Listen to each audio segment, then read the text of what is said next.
start talking weird theory. All righty, well, let's do it. Welcome, everyone. This is Dundermoose. We are back. I am joined again by Jeffro Johnson, and I got Gabe with me. Let me throw up those banners. So if you haven't been playing the home game, you can read Jeffro's blog at jeffro.wordpress.com. And you can follow Gabe on X, or aka Twitter, x.com/Gabriskiepoint. And they have graciously agreed to give up the other plans that they had for tonight to come on my little show.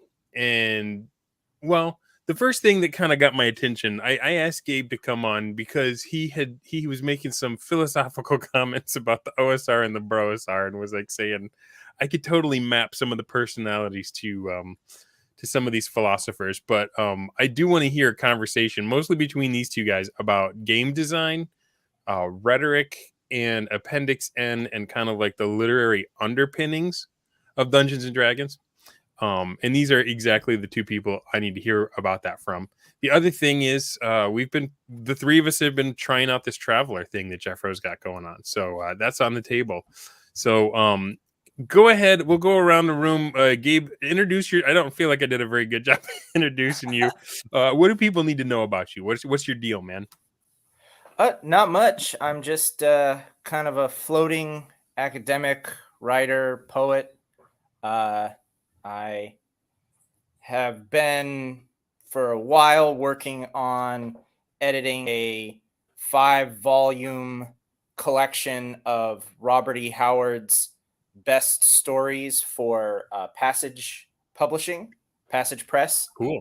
So I've just been doing this deep dive into Howard, who lived, maybe an hour away from me here in Texas. I've visited his home and gone to sort of the little celebration they do around his, not his birthday. Ooh, it might be his death day, in the summer every year.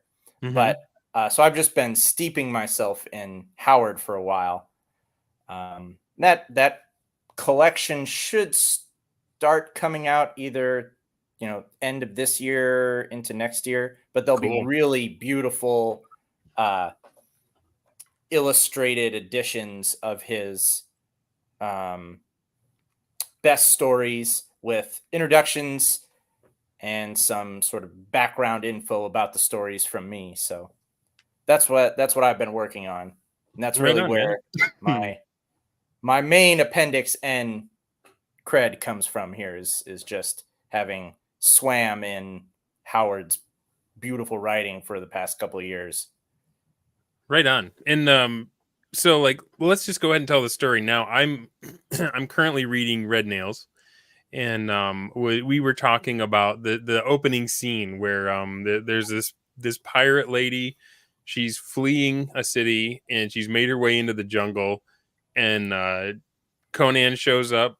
He's been tracking her because he's just bored of what was going on where he was, and then a dinosaur attacks him. And I was just thinking, man, this is so pulpy, this is so good. And then tell him what you dropped on me about that setup and what themes were actually being played with there. Oh yeah, so that story is that Howard wrote. Can you say that last part again? Your audio dropped for just a second. Oh, sorry. It's Red Nails, I think, is the last Conan story that Howard wrote. So it's his last sort of final statement, his final dive into the Hyborian world. And in that story, the beginning, you have this perfect virgin forest. No one's around. Mm-hmm. And you have all of a sudden this woman walking through the forest. She thinks she's alone, and all of a sudden she comes across, this absolutely archetypal specimen of a man, and they are immediately attacked by this giant serpent and driven sort of out of this garden by this serpent. And what you really have is a Genesis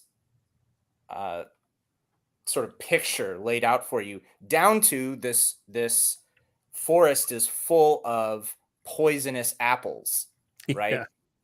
And then here's the twist: is that Conan takes these poisonous apples and stops the woman from eating them, and instead feeds them to the snake, defeating it. So it's this total inversion of the Genesis story. And it's something that Howard did a lot. He would take biblical scenes. The very famous one is Conan's crucifixion, right? And he would sort of switch them up. So all of these scenes of tragedy or of suffering or of, good people failing, all of that kind of that narrative of failure that for various reasons infuses the stories of the Bible. Howard loved to take those stories and make them stories about winners, right? Conan survives his crucifixion. Not only that, he, bites the head off of the vulture as it swoops down to peck his eyes out. And, in Red Nails, that, the apple gets fed back to the serpent. And it becomes Conan's weapon. Right. But again, Howard was part of this older culture that had just this foundation of a biblical Christian awareness sort of underpinning all of it, which, I mean, is something Jeffro can certainly speak to, because that's something he's tried to address lots of times, is that invisible layer of Christianity that kind of underpins a lot of the Appendix N literature, not just Howard. Right. Yeah. I'll say, hey, I see something there. I see something from the Bible.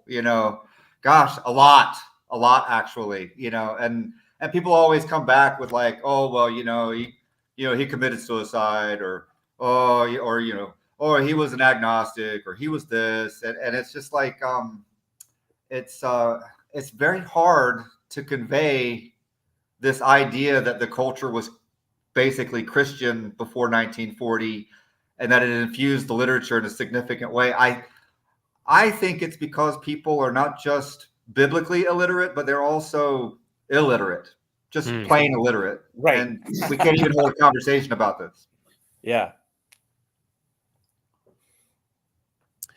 Well, when you said that, it almost made me feel stupid, because it's obvious in hindsight, right? Once someone points it out to you, you can't unsee it. But in the moment reading, I was just in like, oh my gosh, what would I do if I was in the jungle and a dinosaur attacked me? You know what I mean? Like, on the surface level, I was skating along.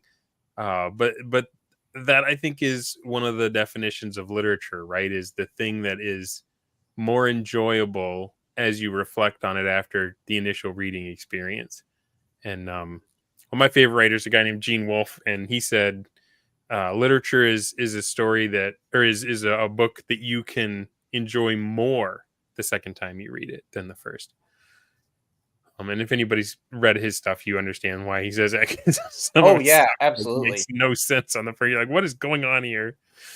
Oh yeah, Gene Wolfe is interesting. He was a big Howard fan too. There's a story when he first read Lord of the Rings, he was so taken by it that he, to sort of express the admiration that he felt for this work that he had just read, he wrote a poem of Robert E. Howard's in his copy of Lord of the Rings. So like, that was the highest praise that Gene Wolfe could give Lord of the Rings, was like, oh, this is nearing Howard's level here. I've read quite a bit of Gene Wolfe, but he's someone I sort of have a love-hate relationship with. Some of his stuff I really love. Some of his stuff kind of leaves me cold. There's a book called it's the Arthurian one. Wizard Knight? No. It takes place in a modern day setting. It'll come to me. But anyway, like, Like, so like the solar cycle, all of the big stuff, I just loved it. And his short Mhm. fiction just hits for me. But this book, just I read the whole thing and I felt like it just happened to me. I felt like I just happened to be standing there and watching a bunch of stuff go on. I did not know what connected it. I didn't know what the plot was. I was like so mystified, you know. Yeah. Um, Well, the main thing with Gene Wolfe for me is that he was why I started reading Vance. yeah, Because I read Book of the New Sun and said, "What is this thing?" And then read that it was inspired by Dying Earth, and Dying then Earth went back is and his read little Dying golden Earth, and book. I Yeah, responded much more positively to Vance. I really just fell in love with Dying Earth and some of his other Demon fantasies. Princes. Yeah, Planet of Adventure is fantastic. But Yeah, how? I don't know if I read that you one. can't understand 1970s RPGs, either fantasy or science fiction, without reading Vance. Yeah, He's that fundamental. yeah. What books of his are the essentials, would you say? Because I mean, he just was prolific. Oh well, I mean, obviously the anything with Kujal in it is that's his best work. I mean, Yeah. it's fantastic. But yeah, I got yeah. this one. It's one of those Ace double Oh days where it's Dragon Masters on one side and the gold rings, 5 gold rings on the other. yeah, no, the Dragon Masters is fantastic. That's one of his most brilliant little pieces. Um, but yeah, he's baked into Traveler. The scout class or the scout career type comes directly from Planet of Adventure. Scouts and Travelers die. They die so regularly because of that opening, I think. And of course D&D. It's not just the magic system, but there's a whole ethos there. Every hex, can contain potentially something completely different than the one before. That's my favorite thing about Vance that gets lost in how people think about fantasy and think about games is just the incredible diversity of everything that's going on in the Dying Earth setting. That you never have the same thing happen twice. Yeah. Well, the Demon Princes I thought was really interesting. The fashion that takes place in those books. Everybody has like these bottles on the wall in their houses, and they decide what skin color they're gonna have for the day, and they just squirt out the stain and they just apply it to themselves like lotion, and then like that's their color that day. That was really cool. Yeah, he's got just this absolute uh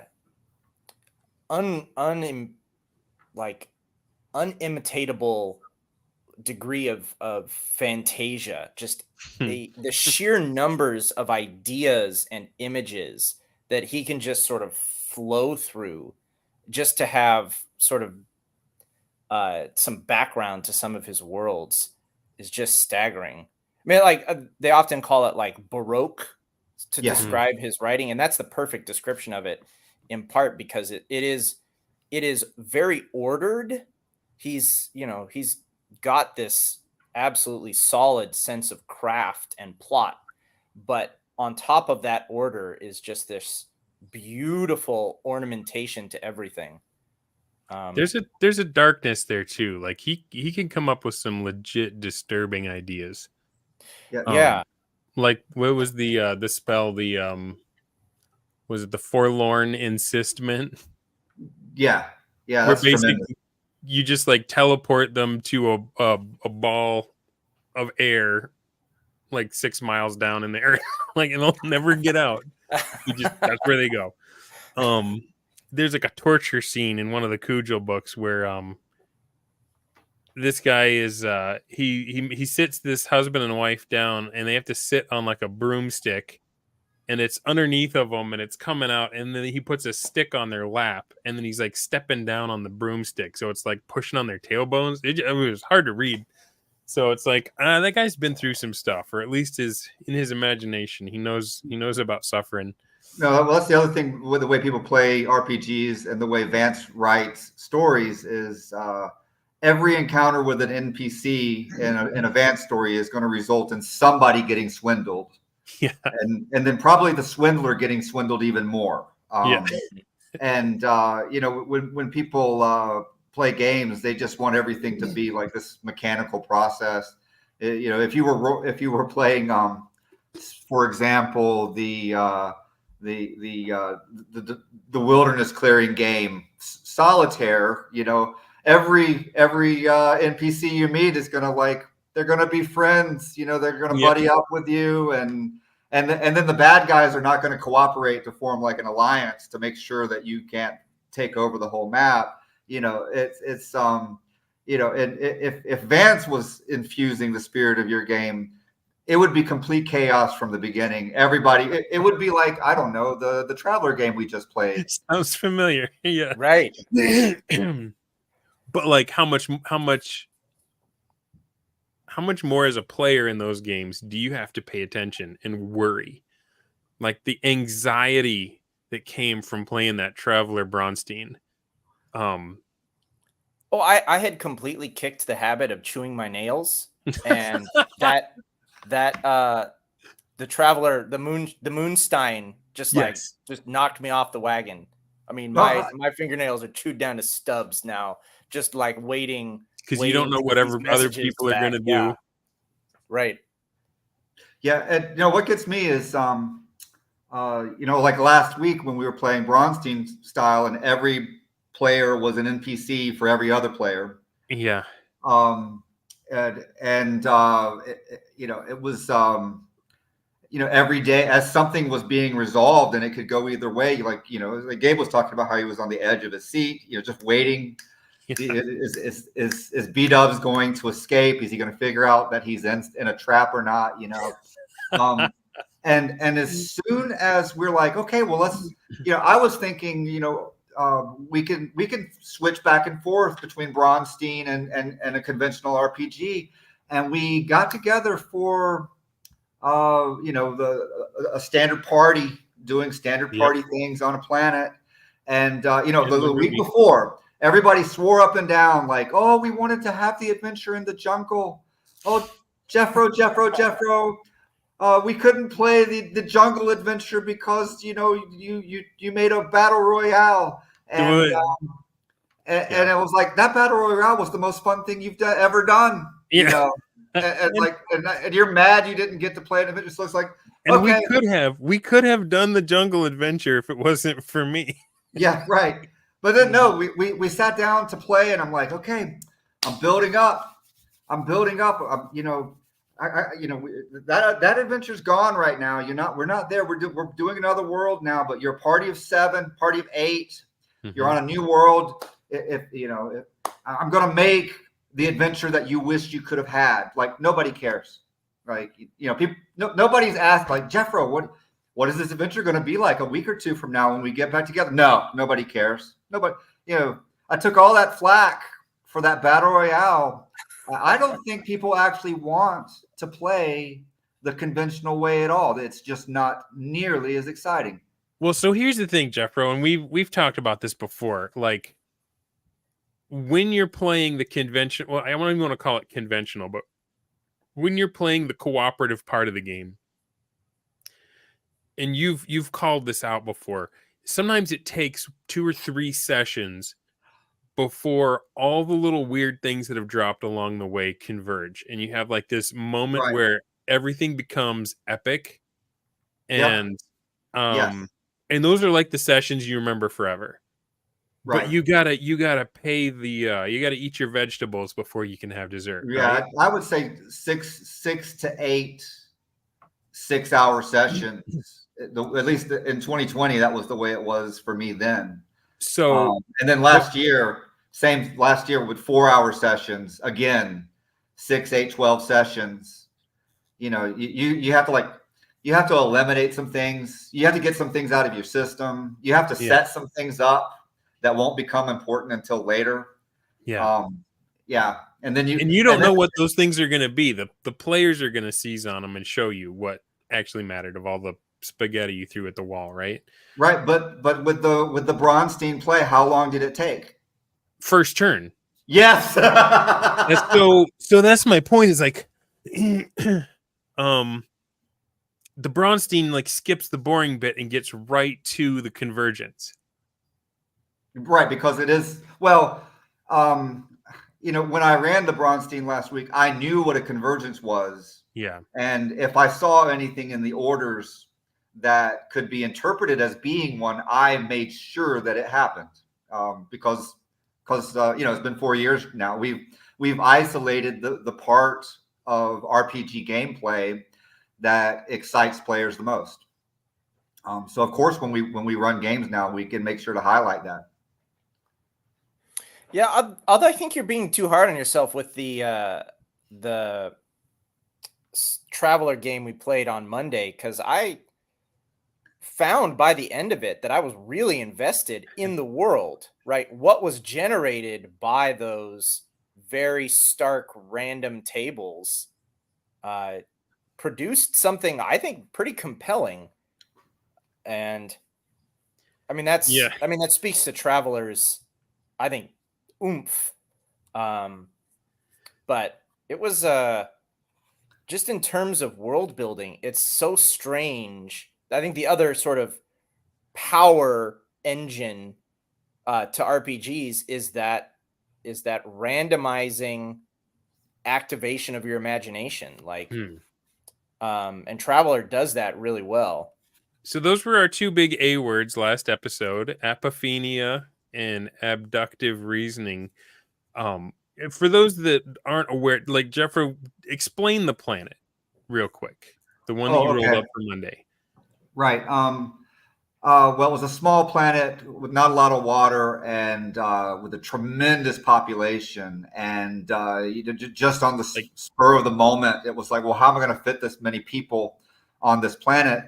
But the tech level was like 1960s level of technology. And so at first I was thinking, oh, there'll be like arcologies that dot the surface world. Like it'll be like an Isaac Asimov novel, right?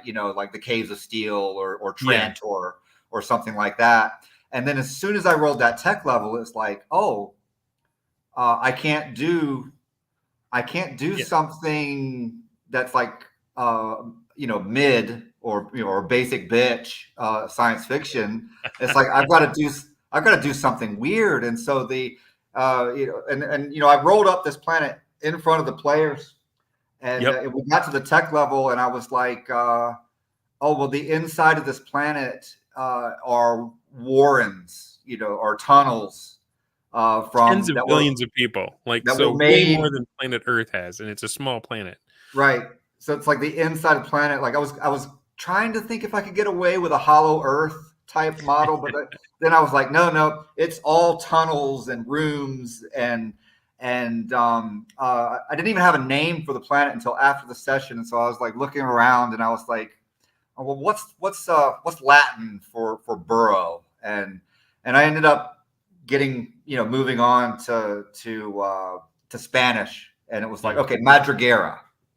I don't know how to pronounce it, but it just sounded cool, and yeah. And the other limiter was, in addition to the technology and just the make room amount of people, was the law and the fact that we could not carry our weapons with us.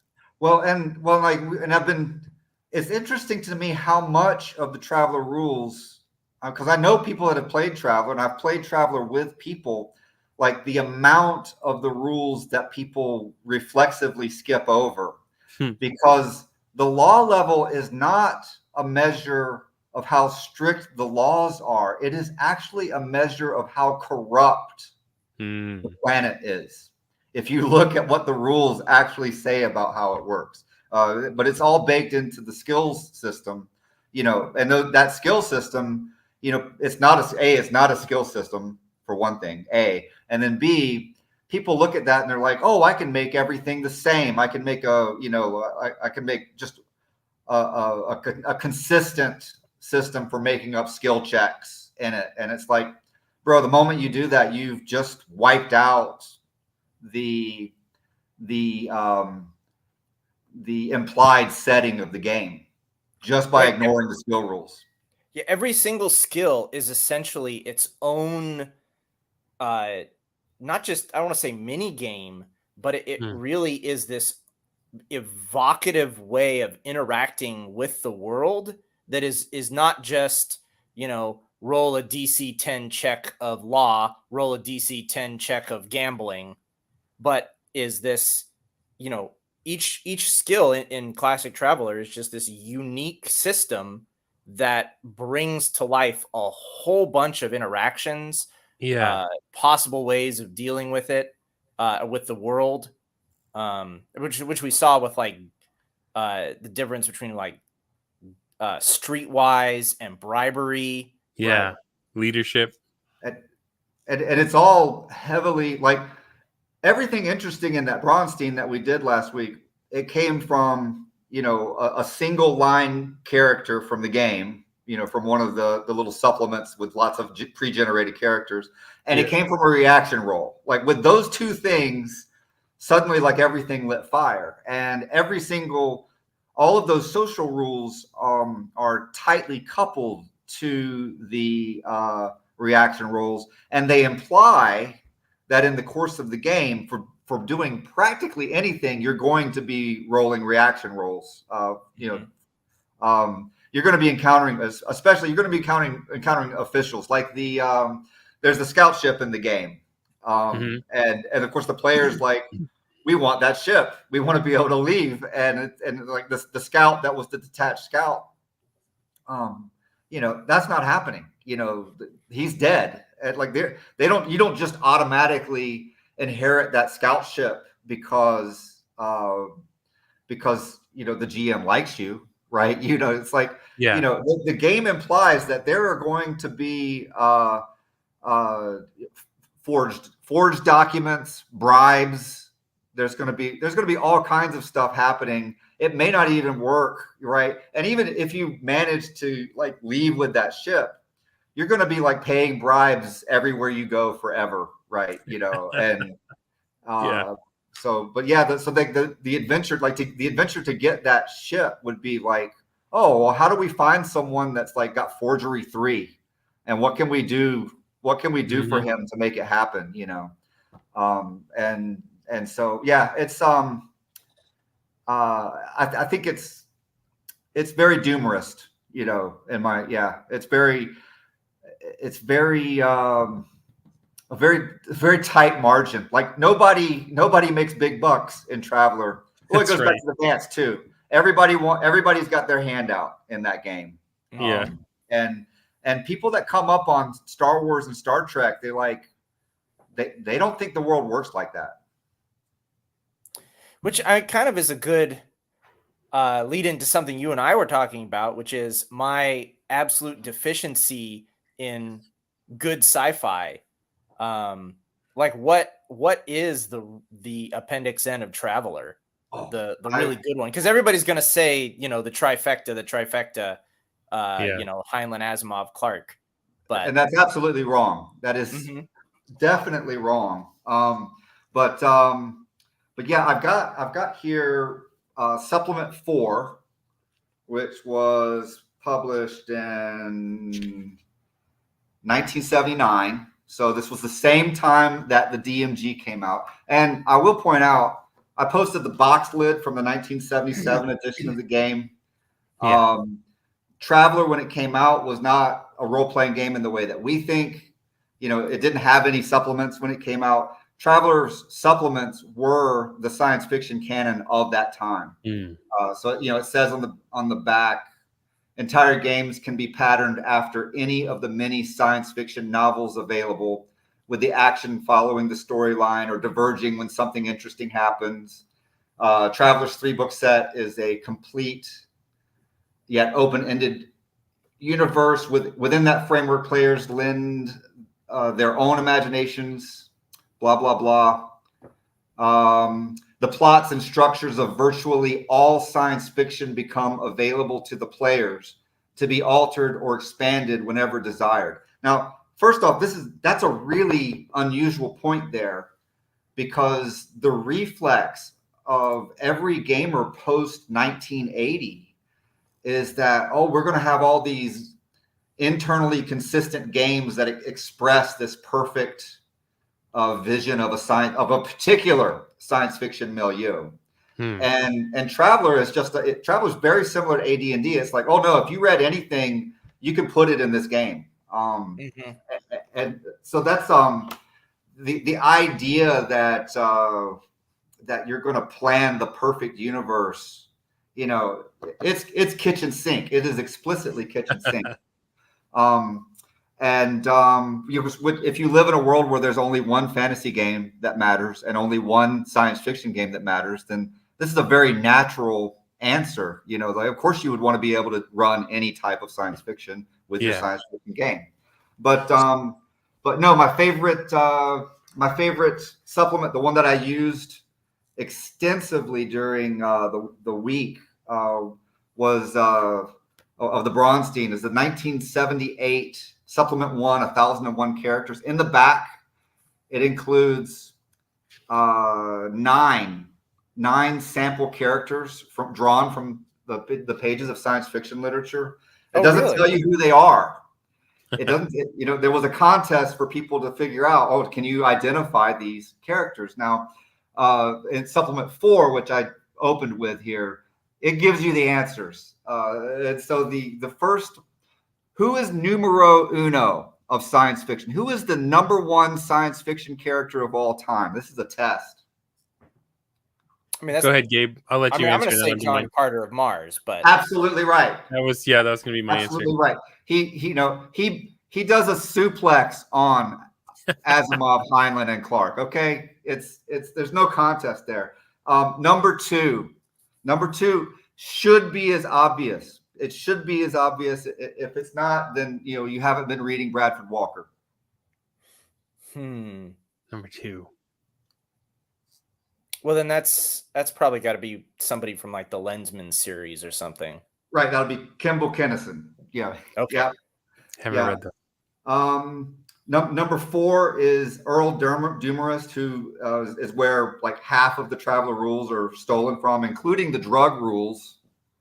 Oh, really? Okay. Yes. Those were my ticket to victory on Moonshine. Right. If you like fast and slow drug, and if you like high passage and low passage, then Dumarist is your thing. If you like a bladed weapon called Blade, and if you wear mesh armor, then you are walking in the footsteps of Earl Dumarist. He is the number 4 character in the back of Supplement 1. Number 7 is Dominic Flandry from Paul Anderson. Paul Anderson, by the way, is the mastermind between a whole chunk of AD&D, including things like alignment and trolls that are hurt by fire that can regenerate. Yep. Number 8 is Kurth Gerson from the Demon Prince novels from Jack Vance. As soon as I rolled up the world for the Bronstein, Sky Hernstrom, who will never forgive me for killing his character on turn 1. Yeah. I did that. You didn't do that. He was like, "Oh, this sounds like a Demon Prince novel." And who we've got? Yeah. Well, no. That's it. That's the big ones. There's a lot I'm missing out. The name you don't see Heinlein's name at all, and you don't see Arthur C. Clarke's name at all. There is an Isaac Asimov character cited in the second set of characters that appeared in Supplement 4, and that was from The Stars Like Dust. Which I don't think anybody really cares about that novel, particular much. But no, other lights, leading lights of science fiction and fantasy. You can't ignore Harry Harrison's Stainless Steel Rat series. That's right. That one's tremendous. I think it's interesting, the Niven and Purnell. Now, Niven and Purnell, I would say, with the mote in God's eye, that is one of the greatest science fiction classics of all time. It's one of the purest science fiction novels. It's got nothing in it that is amiss. It's just perfectly executed. But that one's not listed here. That one's not the one that the creators of Traveler had in mind. They like The Known Space Stories by Larry Niven, particularly At the Core. And for Jerry Pournelle, they like Sword and Scepter and The Mercenary. So where are you getting these, Jeffro? Is there an appendix in for Traveler? Yeah, if Traveler had an appendix in, it would be in the very back of Supplement 4, where it gives an explanation of all these famous characters from science fiction that were done up in Traveler style. Things, but yeah, just on my reading, the Scout Service, comes from Jack Vance, and The Long Night comes from Flandry by Paul Anderson, and all of that stuff that came straight out of Doomerist. It's mostly Doomerist, and if you've never heard of Doomerist is great. Doomerist. That's actually genuinely true. I have never heard of it until you mentioned it in connection to Moonstein. Wow. Yeah. So there is the real tradition of science fiction characters, or great science fiction fantasy characters, period. If you wanted to do the big ones, you would start obviously with Tarzan and John Carter, and then you would move on to Conan. From there, you would go to Lee Brackett's Stark, but there's a problem with Lee Brackett's writing, and that is there's just not a whole lot of it. If you had like a tradition, and now Lee Brackett is a good example, because she ripped Gods of Mars off wholesale and was like, I'm just going to do my own Gods of Mars, right? With like an example of the Sword of Rhiannon would be kind of an example of that. She was also ripping directly from A. Merritt when she did that one. With the Ship of Ishtar it's very, very much in tune with that. No, you've got Lee Brackett there. She didn't write a whole bunch, but no, she's drawing from, in her story, she actually had a character named Conan. This was before this was when Robert E. Howard was like kind of a secret still. And she actually like took a character and was like, yep, his name's Conan, because she loved Howard that much. So she's, these, the big influences, and of course, Lee Brackett, of course, leads directly to The Empire Strikes Back. So, you're talking, she's not like this unknown. Also, she, for Raymond Chandler's The Big Sleep, she did half of the script for that, working alongside of William Faulkner. They took turns doing one chapter. They would swap at each one. But yeah, no, like I said, Lee Brackett, a very close associate of Ray Bradbury, she made it bigger. She broke into Hollywood, and so she left Planet Stories and didn't do a whole lot of that anymore. And so if you're like me and you're like, gosh, I just wish I had more Edgar Rice Burroughs, more Robert E. Howard, and more Lee Brackett, and I can't get enough. Well, the person that you want is E.C. Tubb, who wrote this tremendous Doomerist series. It went like over 30 books. Every one of them, it's about 180 pages, 190 pages, something like that. Each little volume, the little doll books with the yellow spines. You can easily find these in used bookstores. You will not find Doomerist books in used bookstores, however, because everyone who has them, they've hoarded them. You got to wait for the estate sales before you'll get a stab at these. Right. They're it's sort of like kind of half Conan, half James Bond. Every planet he'll travel to. He doesn't own a starship. That's the thing. Everybody that was looking at our Traveler games was like, I thought Traveler was space trucking, and it's like, well, no, it isn't. Like, Traveler, you don't need a starship to go from world to world. You either need 10,000 credits for a high passage, or you need to ride in the cattle cars and risk a chance of not waking up when you come out of low passage. Yeah.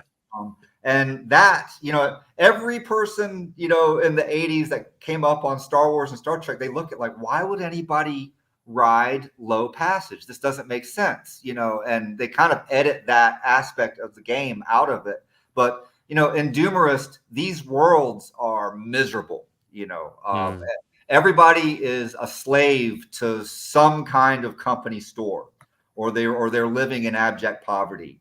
And the travelers are like on another level of existence, but they have to keep moving, especially if they've acquired as many enemies as Doomerist. And so the game for Doomerist was always to keep moving. And there's always these characters who are at the end of the line, right? Like they're just not going to make it, or there's somebody who's got working passage on a ship. And they're getting old. They're making aging checks, and like they're going to get worse and worse jobs, and then they're done. They're going to be done. They're going to hit some planet that they can't afford to get off of, and then that's them. And that is so not Star Wars. That is so not Star Trek. Not at all. And so people play. They literally play Traveler wrong, and they turn it into this gigantic bookkeeping exercise, like space accountancy, and they completely miss the gritty day-to-day the desperation that like really infuses almost every chapter of a Doomerist story. All right, so Tag has an interesting question. He had another one earlier on that we're going to go back to, but I don't want to derail where we are right now in the conversation. Tag asks, do you think the lack of reading these books contributes to people misunderstanding the tabletop games? Meaning, if more people read them, would they suddenly play better games? Or do you think reading the books and playing RPGs are separate things to teach? Yeah, I've been saying that for about 10 years. Specifically, if you haven't read the literary antecedents to games like Traveler, Gamma World, Metamorphosis Alpha, and AD&D, then you will not understand the rules. You'll look at the rules and you'll be like, this doesn't make any sense. Gygax was a dummy. Or you'll look at Classic Traveler and you'd be like, Mark Miller was a dummy, and they're not. They had a different concept of the way fantasy and science fiction worked. Yeah. And if you haven't read the books, there's always some jerk on social media coming up to me and telling me I'm arrogant, but and I am. It's true. I'm not a very nice person at all, but I'm objectively correct about this. If you haven't read these authors that we're talking about, you honestly can't imagine the things that the creators of the first RPGs took for granted. And then secondly, the movies and TV that do fill your head have different properties than the short stories and novels that infuse the minds of people like James Ward, Mark Miller, and Gary Gygax. First off, the fiction that they read was very heterogeneous, and secondly, and the voices were diverse. The styles were diverse. Everything that you've gotten from your media, and you can definitely see it in an independent authors. They think in terms of movie scenes, and they think of a very specific set of plot points that are drawn from cinema. It's a totally different medium, completely different medium. And all of this stuff about, especially the hero's journey stuff, I don't want to talk about it other than to say it's bogus. Not that the academic work was bogus, but the way people think about it and use it and apply it to fiction and stories and running games, it's completely wrong. It's completely stupid. But yes, it's bogus as an academic. Like it's bogus academically too. Okay. Thank you. Excellent. I'm glad to hear that. But yeah, no, I'm going to say that if and I'm not selling books anymore, so you can't accuse me of grifting. But no, I'm telling you, if you haven't read, it's only going to take 100 books, so you can but they're small. This is not like George R.R. Martin books. That's true. But That's true. so you and I, and when I wrote Appendix, I read one a week. I mean, so there's 2 books in this one right here. Exactly. Right? And above all, they don't fill your heart with misery. No, they don't.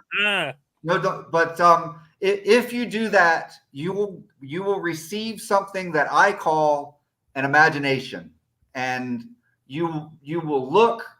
It was just like last night, just like Monday night when we were running the game, and it's like, oh, the players have encountered a mob, and instantly I'm like, oh, I know what that is, because I read a story where there was a mob, and it's a very, very famous story, and there were people in the group that had no idea what the story was, but it was C.L. Moore's Shambleau, right? And just instantly you put it in there. Mark Miller was the same way. He picked up Adventure 4, Leviathan. He tried to run it, and instantly he got to just a world that was nothing but a string of digits. And his first thought was like, oh, this is just like a Fritz Lieber short story. And he was rolling. He had something for the session. So is it okay to say that these games can be viewed as pulp genre simulators? I don't like that term. I don't. Okay. That sounds like computer nerd talk. Okay. RPGs from the 70s are time capsules that preserve an ethos. They preserve a cultural milieu that was steamrolled very quickly by large amounts of tacky product. Okay. People in the 70s, they actually had a culture. They were actually the beneficiaries of a culture. We are not. We are culturally denuded losers in comparison to them. And literally, we can't understand their works. We, as a people, like you talk to anybody in RPGs, they have no idea how to play the games that were created back then. They have none. They don't have the character. They don't have the intelligence. They don't have the literacy. They don't have the discipline, and they don't have the social skills. They don't have the social resources. I mean, you can go down the line. They just don't have it. And that's one of the reasons that Rules is Written is so important. Like, so I had a little song came out this week. Really kind of pushes the fact that we play raw. Rules is Written. And I think if you go back to that planet that you rolled up on Monday night, there is a large percentage of gamers nowadays that would roll something like that and be like, oh, that doesn't make sense. There's too many people on too small of a planet. And for it to be that overcrowded and have such a low technology, and would try to hand wave it or dice fudge it or say, let's make something that makes sense. Let's make a dungeon that has good ecology. I want to know where the goblins go to the bathroom, right? But Gabe, you were saying that as you were, because we just went by the rules and we just did the whole improv yes and thing, we accepted it. Like, what was it? Because you said that planet stood out and was like memorable to you. What was it about the planet that like made it fascinating as opposed to something you'd say, no, that doesn't make sense. Let's just make it more normal. Because nobody would have made that planet up if we hadn't rolled it. You know what I mean? Yeah, I think it's ties for the most part back into the fundamentals of the creative process, which thrives on constraint. Like the greatest sort of harm we've done to our imaginations and our creative impulses as a culture is to say that it's all about free expression and to remove constraint. Constraint is what actually fires the imagination, what actually gets, those sort of imaginative muscles moving. But with RPGs, if you look at the back of the Traveler box, I mean, it's basically says that this is a next step forward in fiction, essentially. Like he's not talking about it just as a game, but as this is an advance in the thing we call fiction, this art form of telling stories. Yeah. And to me, that planet we rolled up is a good example of that. And to me, it has to do with the random tables. There is this weird way in which RPGs both exemplify the kind of digital world that was coming into being in the 70s. Yeah. Yeah. At the same time that they are radically, opposed to it and very, very human. One of the things I think that really, sold me on the BrOSR really early, I think was an interview Jeffro did where he went off on just comparing MMORPGs to RPGs and just like to tabletop RPGs and just, talking about what a gulf between them there is. It's like Lazarus in Abraham's bosom and the rich man across the hellish divide. But there is something of RPGs, tabletop RPGs, that by incorporating these processes, these almost algorithmic things like planet generation or generation of character stats through dice, or all of the appendices, and even down to, this week's harlot table talk that everybody's doing. These processes convey worlds. And that's the thing why not being familiar with the works that inspired them will mean not that you play poor games, but that you actually misunderstand the worlds or misunderstand the rules, because those rules are in effect worlds distilled down to a kind of, simple mathematical process that you can do at the table and somehow recreate it in your imagination. So I feel like we're currently answering this question from earlier. Tag said, do you think the rules need to be tied to the setting this tightly for the rules to be this tight themselves? Yeah.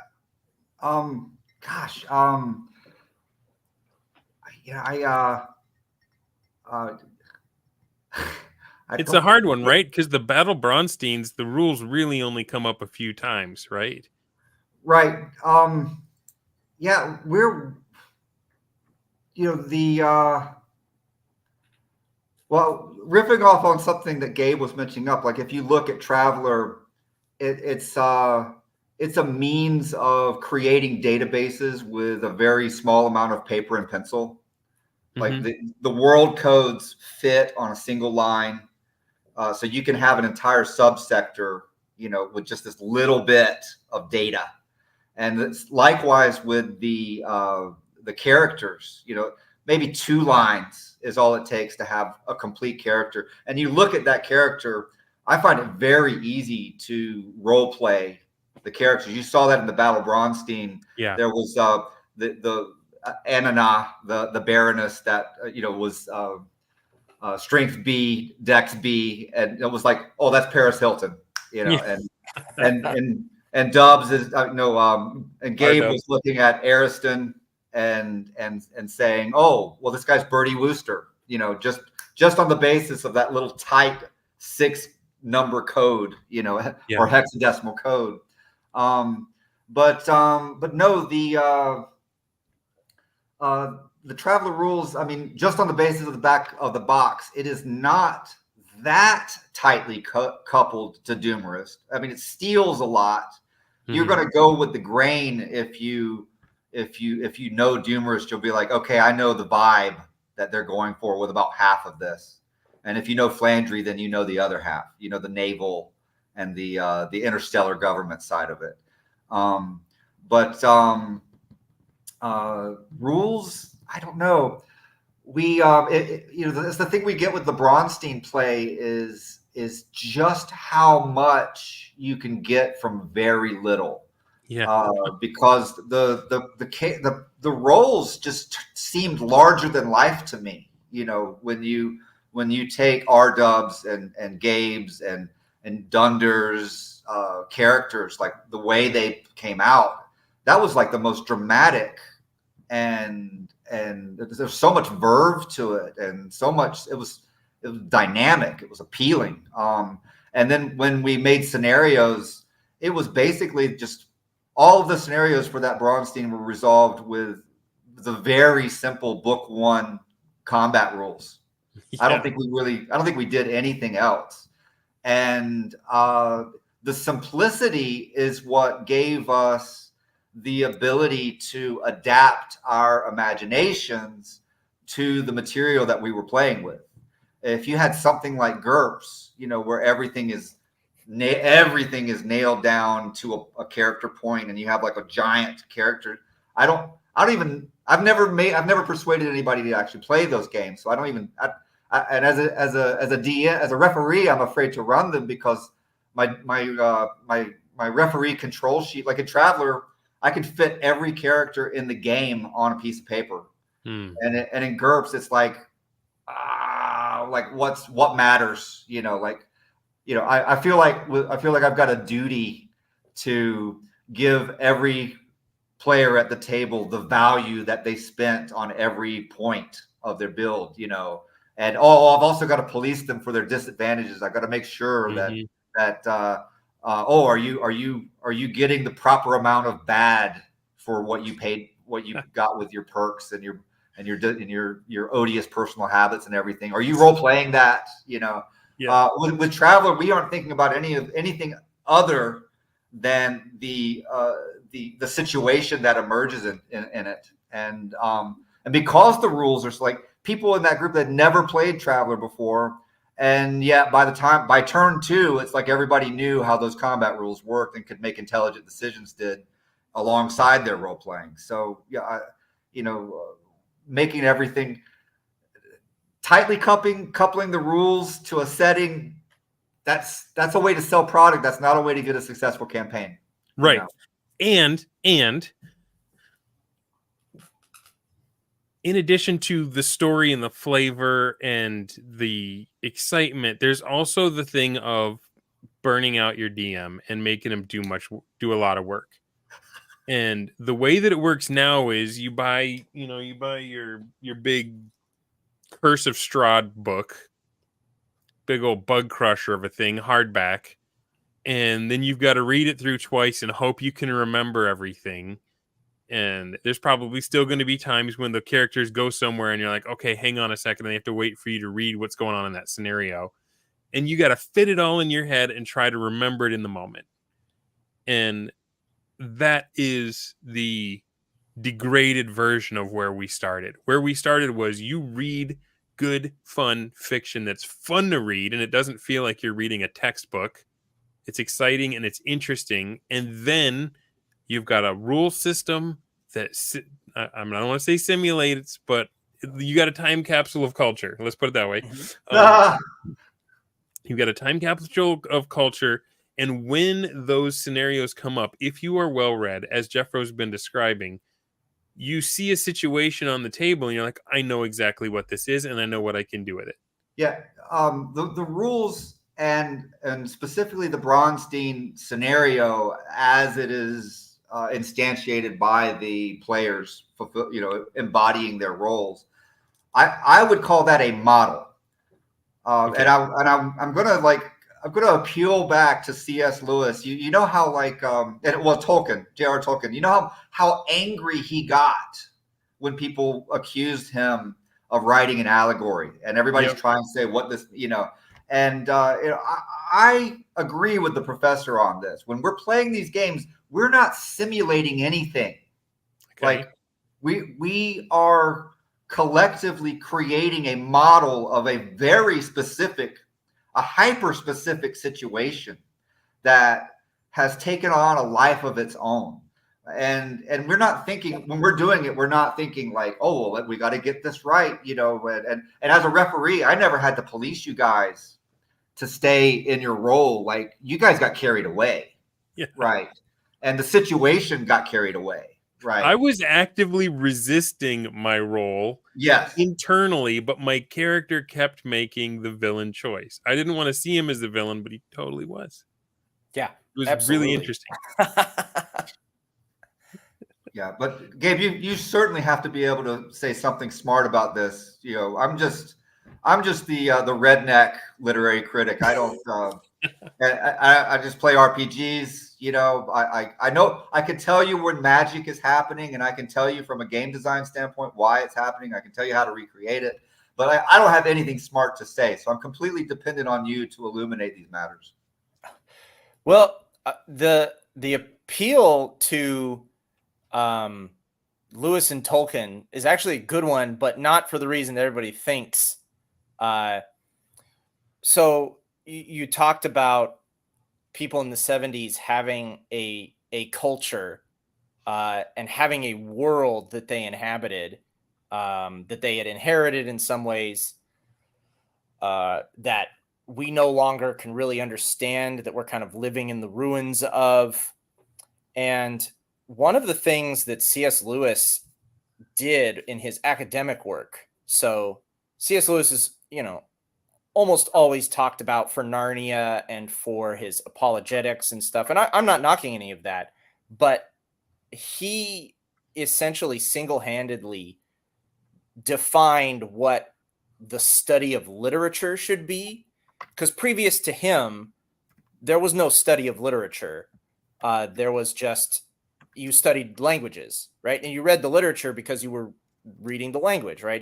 You were reading the classics because you were someone who was, studying and becoming a master of Latin or a master of Greek or a master of whatever. And what he sort of set out with literature was this idea that you could have the skill, or you could have the ability to go back to lost cultures and lost worlds, and from their literature recreate them, and be able essentially to inhabit that world that they lived in, even though it in many ways was, ran entirely counter to your own. And so that was what he really was sort of doing at Oxford, in sort of developing the idea of a literary education as distinct from just a classical education as it came before that. And that becomes really, really important when you no longer have any culture that you are really conveying, right? If you now he's responding to like post World War I and sort of post modernism, and he already saw that. He saw 1920s and 1930s and 1940s as the ruins of culture already. We look back to that as like, oh, those people actually had lives. Those people lived in a culture. He was already seeing that as something just totally devastated. Right. And Men without chests. Right. Oh, that's exactly the one. So this whole thing that he really kind of kickstarted in terms of literature, which has totally been forgotten and totally abandoned now, and nobody in any, real English department or literature department anywhere is doing anything with it. But it really was early on this idea of, okay, can we who live among the ruins of a culture go to this old literature and manage to recreate the world that they lived in, and can they, do that without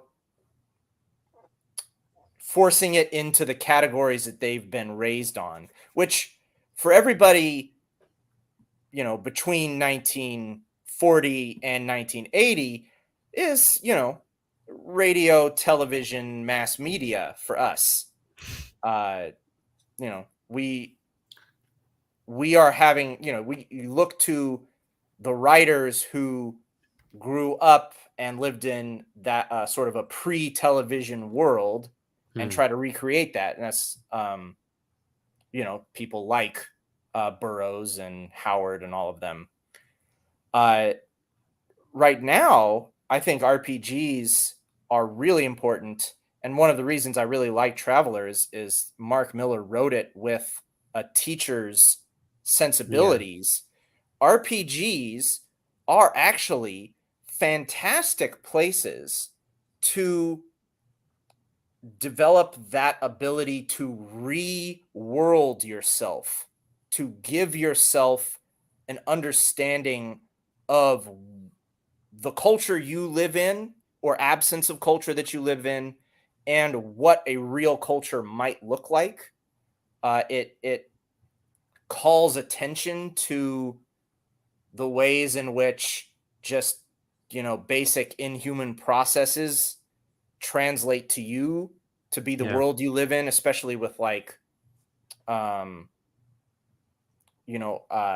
media algorithms and things, where if you are just someone that is consuming this media, you are not aware of the world that is being built for you. And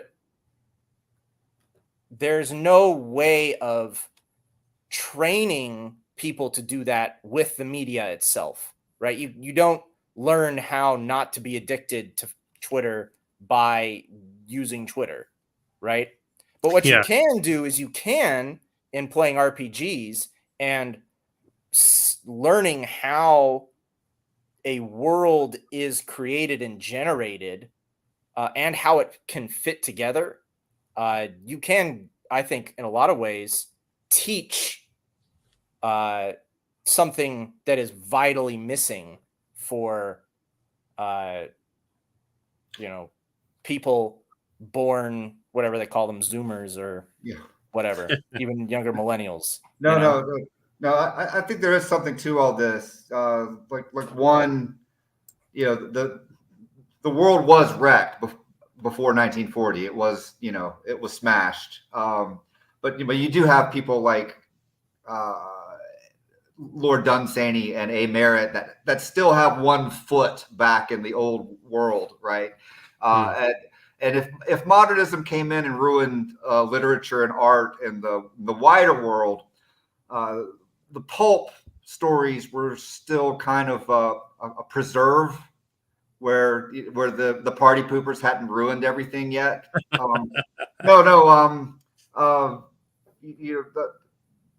Lewis went on a great length at the Poindexters of his day that would sneer at ideas like valor and bravery and patriotism. And these guys, to me, it's like critical thinking is only a good thing when it's used to deconstruct traditional values, right? That's why I don't like that term. It's like, but like, no, the Poindexters really pat themselves on the back for seeing the man behind the curtain. Yes.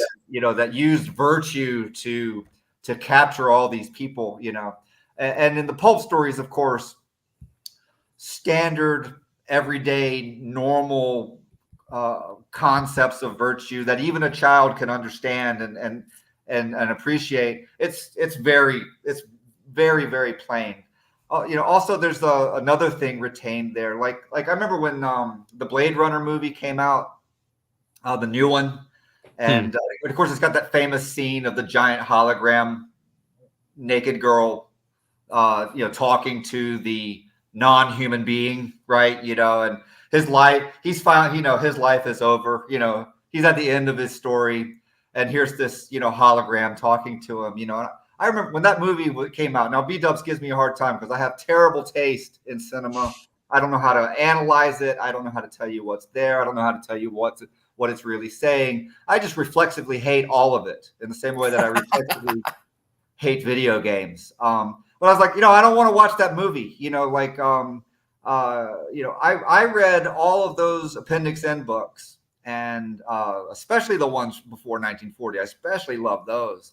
And I do think it rewrote my brain because, I went through a phase after that Well, I didn't want to sit around playing games anymore. I didn't want to play board games. I mean, I had to have people over the house to play them, but if it was the weekend, I was going to go do something adventurous. I was going to go climb a rock. I was going to go to the top of a mountain, and the world didn't work the way it did in the movies. I came up in the '80s, and there was like this movie Tootsie, where the guy's at a bar, and and he tells, he had gone undercover, right, as he dressed up as a woman, so he knew this woman's secret fantasy. So he goes up to her at a bar, and he is living her fantasy like right in front of her, and she looks him up and down, and she just pours this drink on him, right? And I'm happy to report that life really doesn't work that way. When I was heavy into rock climbing, there was always some girl around that was nice, that was excited, that was like watching me like conquer some bouldering problem that I was trying to do, or hitting my first 511 at the gym, doing those things. And it was great. It was like being it was modern women don't get the credit. I don't, all of this stuff on Twitter, all these sob stories, it's not, no, it's not real. It's not real at all. Like if you knew how to dance, you would see a completely different side of how life works. And it would just unlock all of these things. Your life would be more like what you would read about in a pulp story than what you see people crying about on Twitter. So no, I used to have kind of a joke, like pulp mindset, before JD Cohen stole my book title. No, I have a joke about pulp mindset. Like, you gotta rewire your brain. You go out, and How to Win plays right into that. We're like, what is a winning mindset? Like, right. How do you get it? How do you go out and win? It's everything we've said. It's all one organic whole. But no, you want to go out. You want that guy that's kicking sand on you at the beach. You want to you want to get with Charles Atlas. You want to go lift. You want to come back and punch him out. And that is real life. It's straight out of a comic book, but like, nah, it happens every day. We need better role models. We need better examples, and we need to aspire to them.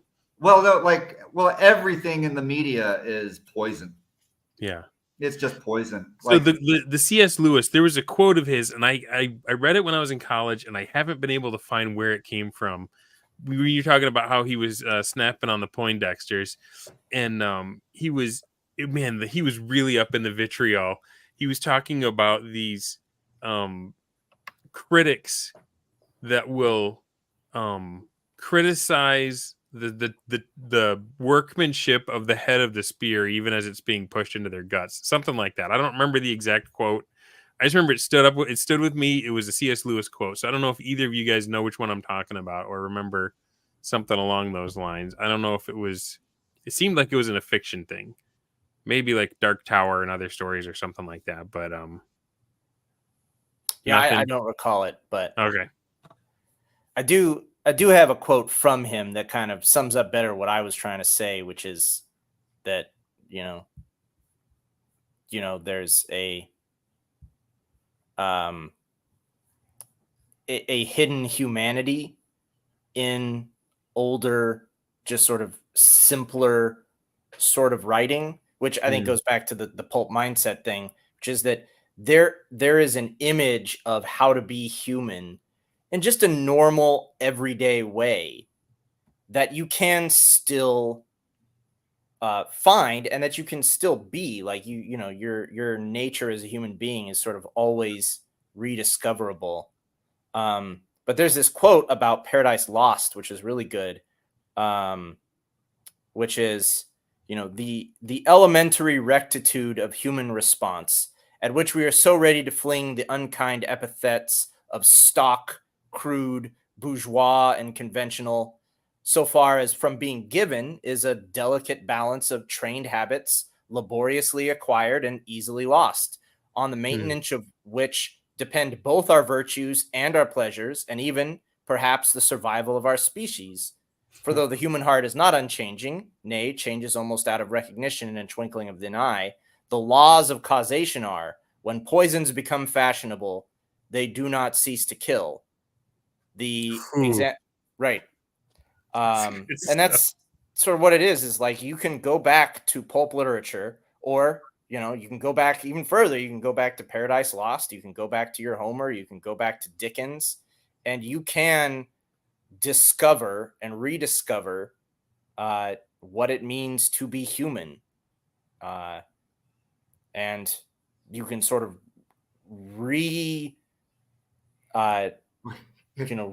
reperson yourself in a way. It's Sting from The Police. You can rehumanize yourself. Yeah. Yeah. No, I totally I love dipping back into the 19th century with like Ivanhoe and the Three Musketeers and Treasure Island and what's the Haggard story with the King Solomon's Mine, right?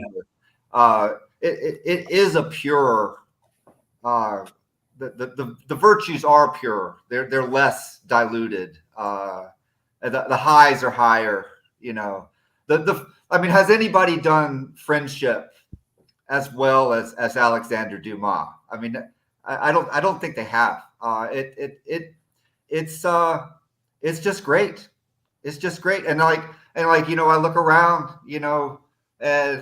just how many people have friends in their life that will write raps songs about how they made RPGs better?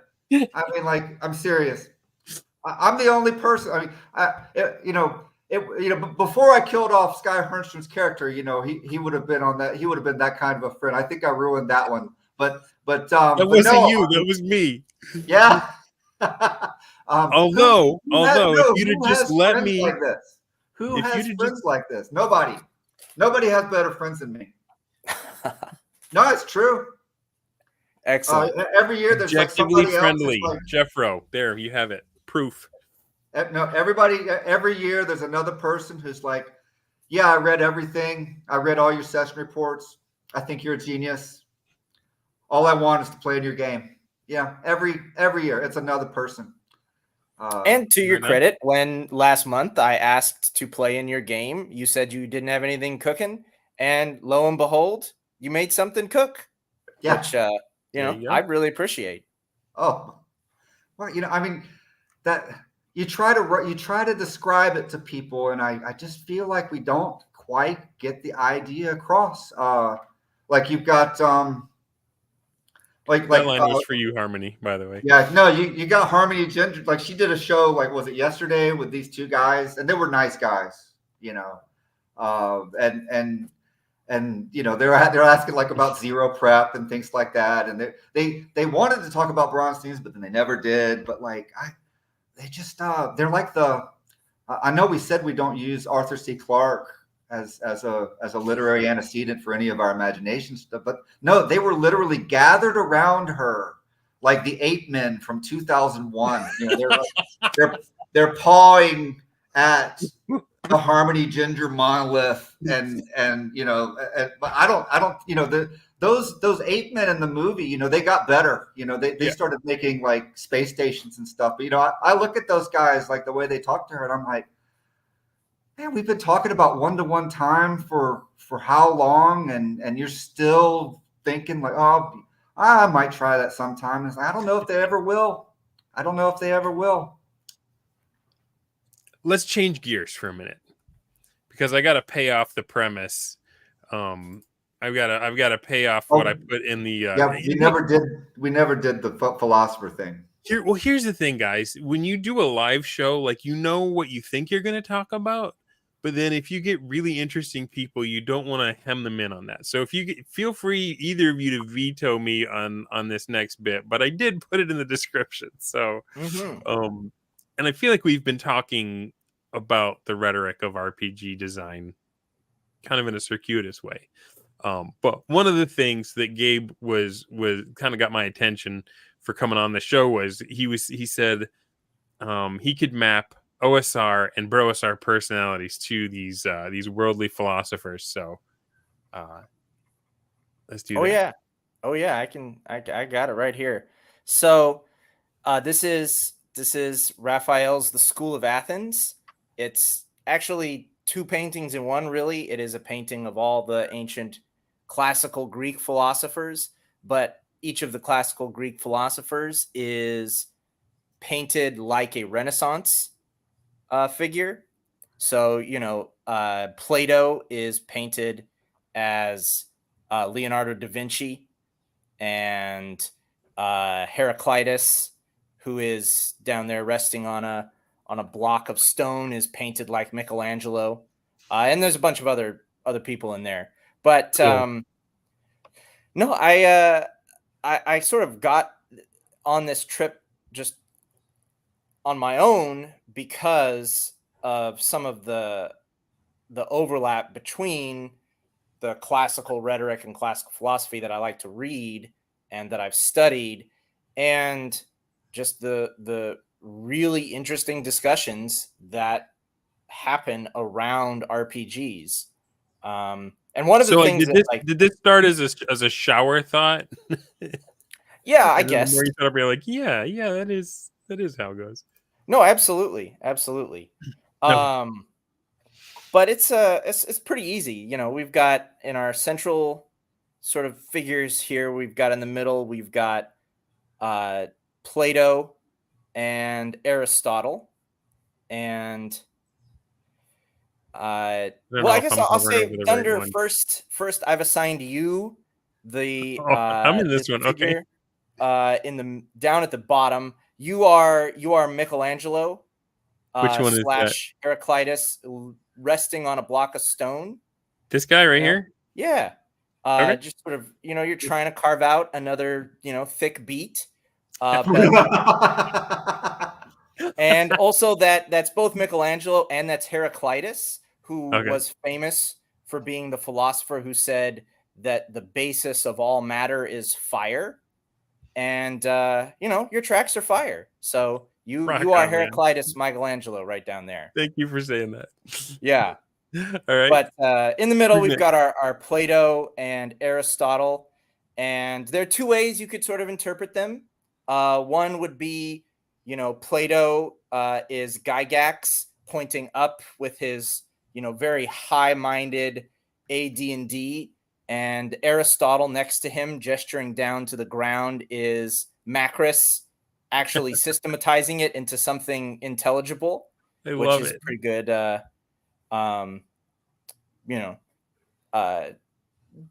Balance between the two of them. But you could also interpret that with Plato as Jeffro coming up with his big ideas, and then Aristotle would be Mr. Wargaming, making it something practical with actual concrete advice that you can just put into play right away. So you can interpret your central characters, your central two, those two different ways. I thought I was Diogenes. Well, so that is possible. Like, no one's really sure who exactly some of these figures are. So, there's some ambiguity, some different potentials here. The figure with the helmet could be two people as well. It's either Alexander the Great or it's Alcibiades. So if you look off to the left, underneath the statue, there's a guy with a armor on and a helmet, and that's either Alexander or Alcibiades. People aren't sure, but if Aristotle is Macris, then that figure is definitely Alexander, and it's B-dubs conquering the world with nonstop Bronstein. Yes, makes sense. Because B-dubs is an axe guy, and Aristotle was Alexander's tutor. So there you go. But if that figure is Alcibiades, which is also possible, then the guy in the helmet has got to be Zach Smith, genuinely and undeniably a genius, but also a horny pervert. So Yeah, he doesn't get the respect he deserves. Smith, No, really, no. Zach doesn't. yeah, I'm going to tell you, I don't care what he did. I don't care what he did. He wrote the best article on D&D that was published in the past 20 years. I know it was great because when I post paragraphs from it, people say, "Wow, that's really good. Did you write that, Jeffro?" I didn't know you. So no, he was almost as good as me when he wrote that. Yes. yeah. No, he's Right on. genuinely a genius. I think in certain ways, like the best of the OSR, as I've referred to the OSR many times as an art movement, not a gaming movement. And that's really what I'm talking about. Is you had, I think, a genuinely sort of genius level artist come in and pick up D&D as a medium. No. Yeah. His Bornheim. I know that was the first place where I ever saw the idea that, oh no, you could run sessions off of tables and it would be cool. Yeah. Yes, absolutely. In the 1980s and the 1990s, the idea of using random tables, especially like the classic Traveler random systems as well, was very much poo-pooed of, oh, that's not realistic, or oh, that's not good, or oh, you just handed me a pile of garbage and I've got to make something out of it. And it's like, yes, that is what we're doing, and it's cool. Yes. And it's really important to do that. Like the BrOSR gets a lot of flack for the bodybuilding pictures and the wrestling memes and all of that. But there's a side to having an idea. Like to champion it, you need to make it attractive. You need to make it exciting, and you need to make it cool. This parallels back to pulp literature with virtues. Like you should be able to sell virtues to children as if they were all of these things. Mm-hmm. I mean, and you should do that. And it should be fun. It should be funny, right? Same thing with good gaming ideas. The losers don't like that we're actually funny. They don't like that. No, they don't. That we actually enjoy the games we're playing. Yes, they don't like that either. Right. So yeah. But no, you had some boring stuff about philosophers that I don't understand. You should continue. Oh man. All right. So if the middle figure isn't next to Da Vinci, isn't Mr. Wargaming, so then I would put Mr. Wargaming down as Euclid in the bottom right. He's sort of bending over and drawing on a slate with with a compass there. Yeah. And like for the ancient Greeks, there was not a strict difference between math and philosophy, which, I mean, it's very similar, I think, to the recombination of wargaming and role playing, which, is Mr. Wargaming and, the BrOSR in general advocates. Yeah.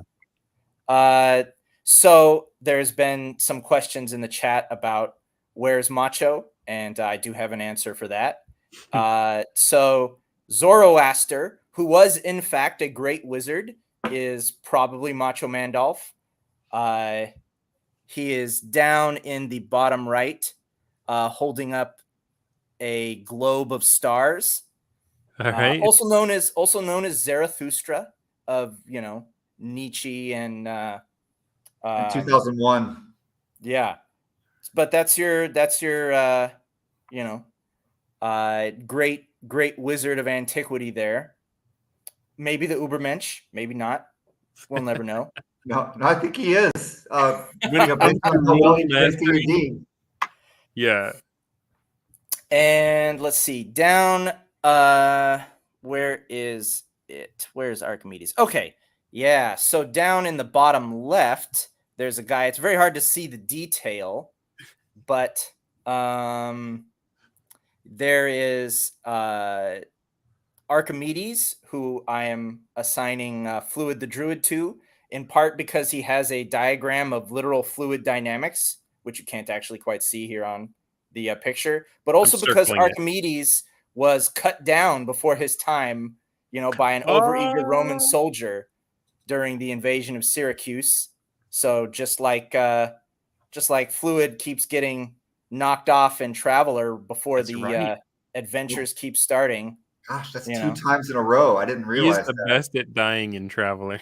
Yeah, and that's what Archimedes is famous as, being a philosopher that, was famous for dying. What I want to know, like there was that saying about I think it was Archimedes that you give me a lever or a pulley, whatever it was, I can move the world, right? Mm-hmm. I want to know the person who takes these ideas that we're talking about and then actually moves the RPG world. Not just bullies them, not just like outdoes them, not just one ups them, but to actually flip their table. Yeah, who can Is say? there anybody? Is there anybody? I mean, I honestly, and this is just my own opinion. I think that you will find one-to-one time in about 5 years just being an assumed part of the architecture. Like, I think the idea is so compelling, and it is so effective once you put it in place. Wow. That I genuinely think it will be taken for granted, which I think you will hate, because it will mean that nobody talks about it or gives you credit anymore. Because it will be, you see it all the time. Like, oh no, we were always doing that. That's actually what your victory state is. I hate to tell you, is when people are like, oh no, it's always been this way. But Melville has a line about great genius is always first interpreted as something you've heard before. Yeah. Like when something genuinely genius appears, it appears in a way to make you think you've always known it. Yeah. And I think one-to-one time, I think will be like that. It's not the first time. This will not be the first time for me. Yeah. Which of course is the evidence that I am the most important person in RPGs, is because I can do this all the time. I do it every few years. I just wake up and have a new idea that changes everything. But the last time this happened, there's a review on my book Appendix N, and somebody came in and they're like, I don't understand why this guy's writing all of this as if people don't all appreciate these authors. Like, they're not unknown. In fact, there's this thriving group of indie authors that champion the virtues of these authors, and there's a lot of interest in these classic science fiction. And it's like, bruh, it was like 2018 or something when they wrote this, and it was like, do you think maybe like my essays might have something to do with? No. But no, they can't imagine. They couldn't imagine not knowing what I had dug up. It became impossible to do so after a certain point. Yeah. And yet, I can go to my public library. I can type in ECTub and have it say no results found. I can type in CL Moore, no results found. Yeah. I mean, I was talking to JB Jackson about all the his like he's brought into the libraries that he works for, everything that Lovecraft talks about in his famous essay on horror. So all of these now almost totally forgotten great horror and supernatural weird writers, and he's made sure that like the California library has them, and he says just like no one has checked them out at all. But the last sort of figure here is, I mean, Jeffro, you asked about Diogenes, who I had initially assigned you to. If that, I think that still stands, but if we do switch the central figures from Gygax and Macros to Jeffro and Mollison here, then Diogenes does need to be reassigned, and I think I'm going to reassign him to Bradford C. Walker, because that guy does not pull his punches. Like, oh yeah, he says what he's thinking, and where's Diogenes on the painting? Diogenes is right in the center, and which should actually sort of tell you Diogenes had this incredible amount of respect throughout sort of the history of philosophy for being someone who actually didn't write very much of anything down. You know, he started sort of the Cynic school of philosophy, but you know, the stories and anecdotes about him are just too wonderful. From, you know, Alexander the Great just falls in love with him. There's this one, you know, wanders across and his shadow falls across Diogenes, who's just lying in his bathtub where he lives in the middle of Athens. And Alexander says, well, Diogenes, I will give you anything you want. And Diogenes just says, I want you to get out of my sunlight. And, you know, just like great anecdotes like that. So the prominence that Diogenes has, where he's sort of lying there on the steps, is, I mean, speaks to the reputation he's had. So anyway, that's my breakdown of. Love it. Well, I forgot, actually, now that the BrOSR does have a women's division, there is actually a hidden girl in the painting. No. She is just, yep, there she is. Just to the sort of, you know, just below Alexander the Great there, in a sort of a gray robe. Yeah, that's the one. So she is a couple different people. Some people think she's just the personification of love. Other people think she is, what's her name? The famous philosopher, what is it? Hypatia of Alexandria. But there you go. We've even got the ladies division here. And in our Hypatia in our school of Brothans. So anyway, that's what I got. Love it. Just to deliver on the promise that was made. Thank you. So now I haven't defrauded my audience. Yes, absolutely. Right. Well, I think that was very positive. I think I should say thank you. I think that was very positive. I'm not sure. It was not a nag. It was not a nag, Jeffro.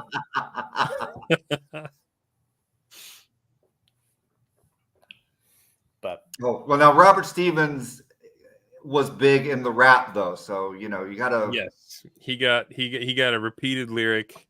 Robert the Heel. If you guys don't remember who Robert the Heel Stevens is, he came on this show with B-dubs, and they ranked all of your Battle Bronsteins. Well, I shouldn't say all, the ones that got in before the deadline. And he is the legend that did a shoey out of a dirty cowboy boot, a first ever on This Is Thundermoose. Woof. And then I got sick. He did a shoey out of a dirty work boot, and I got sick. Go fig that. Yeah.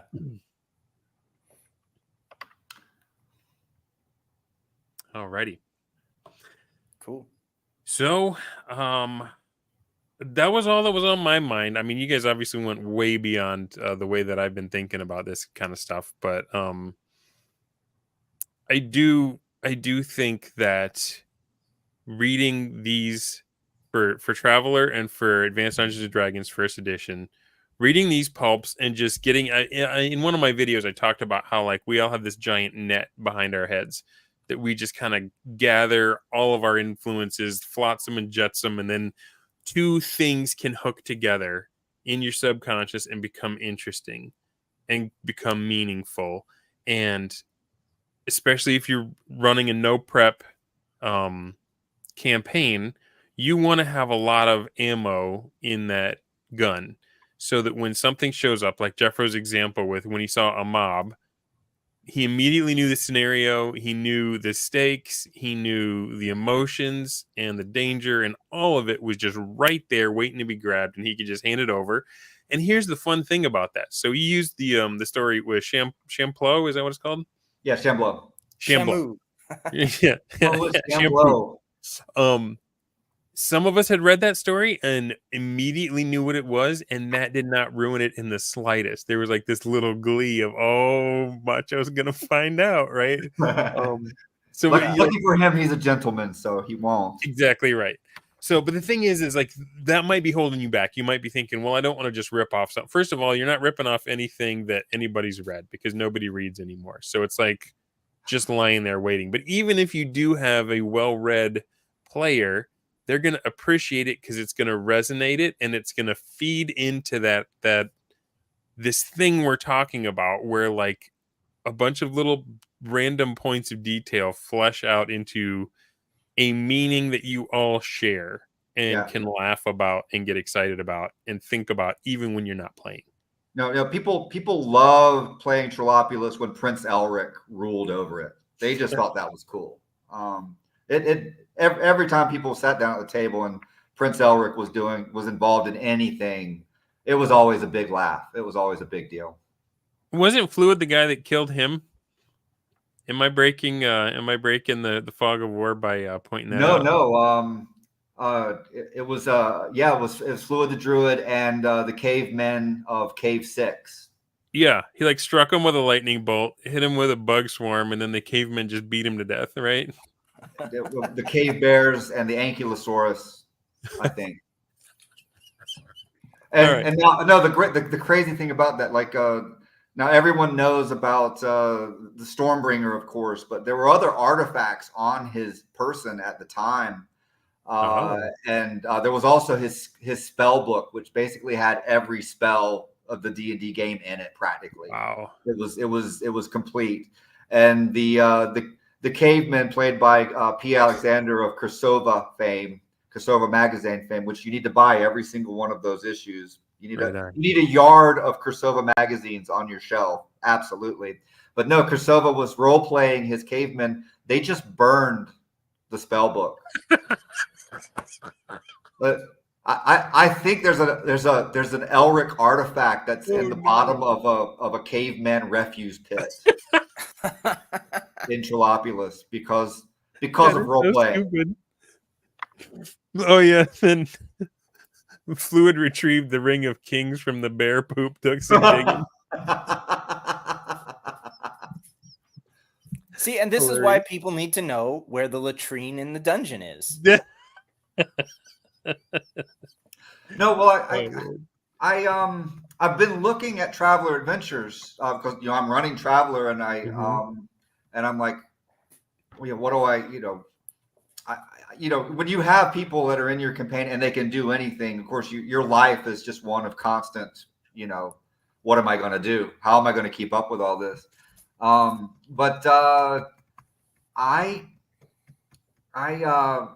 I'd resolved on Monday night, like, I'm going to make an adventure now. And, looking through the adventures to see for inspiration for what to make and how to make it and how to do it, there's a few structural things I would take from it. Like if we were doing ATV movement across the globe of some world, there's a lot of stuff in the adventures that deal with that. And that's something that later games don't really address at all. But at any rate, no, looking at this, my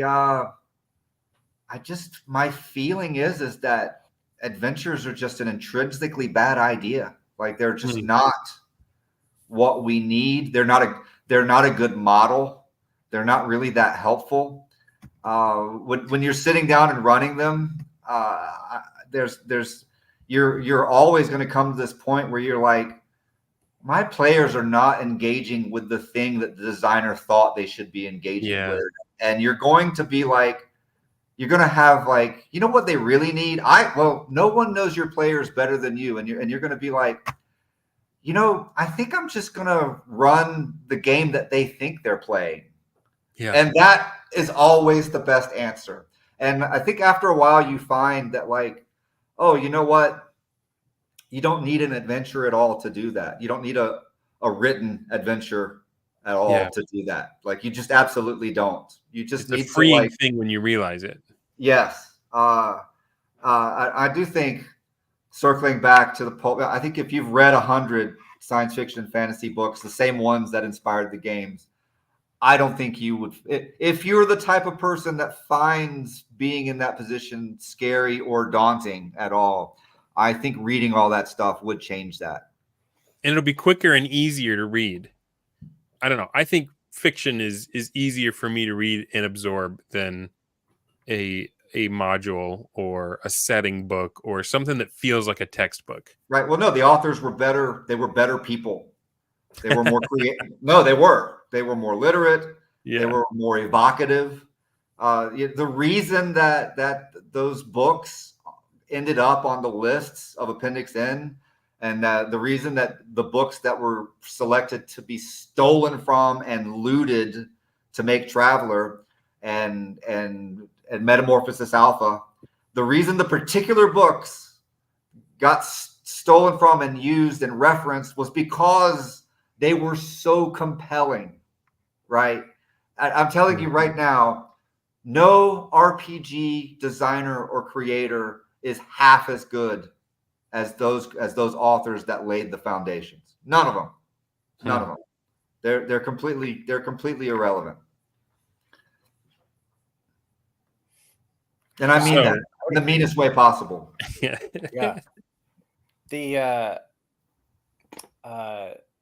The only modules I have ever gotten anything out of have been ones that just had easily like transposable dungeon maps with lists of wandering monsters. Like that's it. That is the only real use I've gotten out of a module, with one exception, and that is Masks of Nyarlathotep, which played for Call of Cthulhu during sort of the really draconian early lockdowns. But that's because it really is written in the older model. It's not written like a modern module. It is much sort of freer, and you can actually see the fingerprints of like one-to-one time and all that kind of stuff sort of lingering on it. And that's what I'd say is like that was the one real module.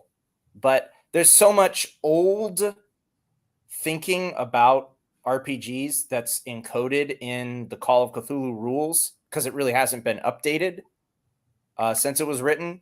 Like the insanity rules, the healing rules, the research rules, they all clearly show that they were designed with one-to-one time in mind.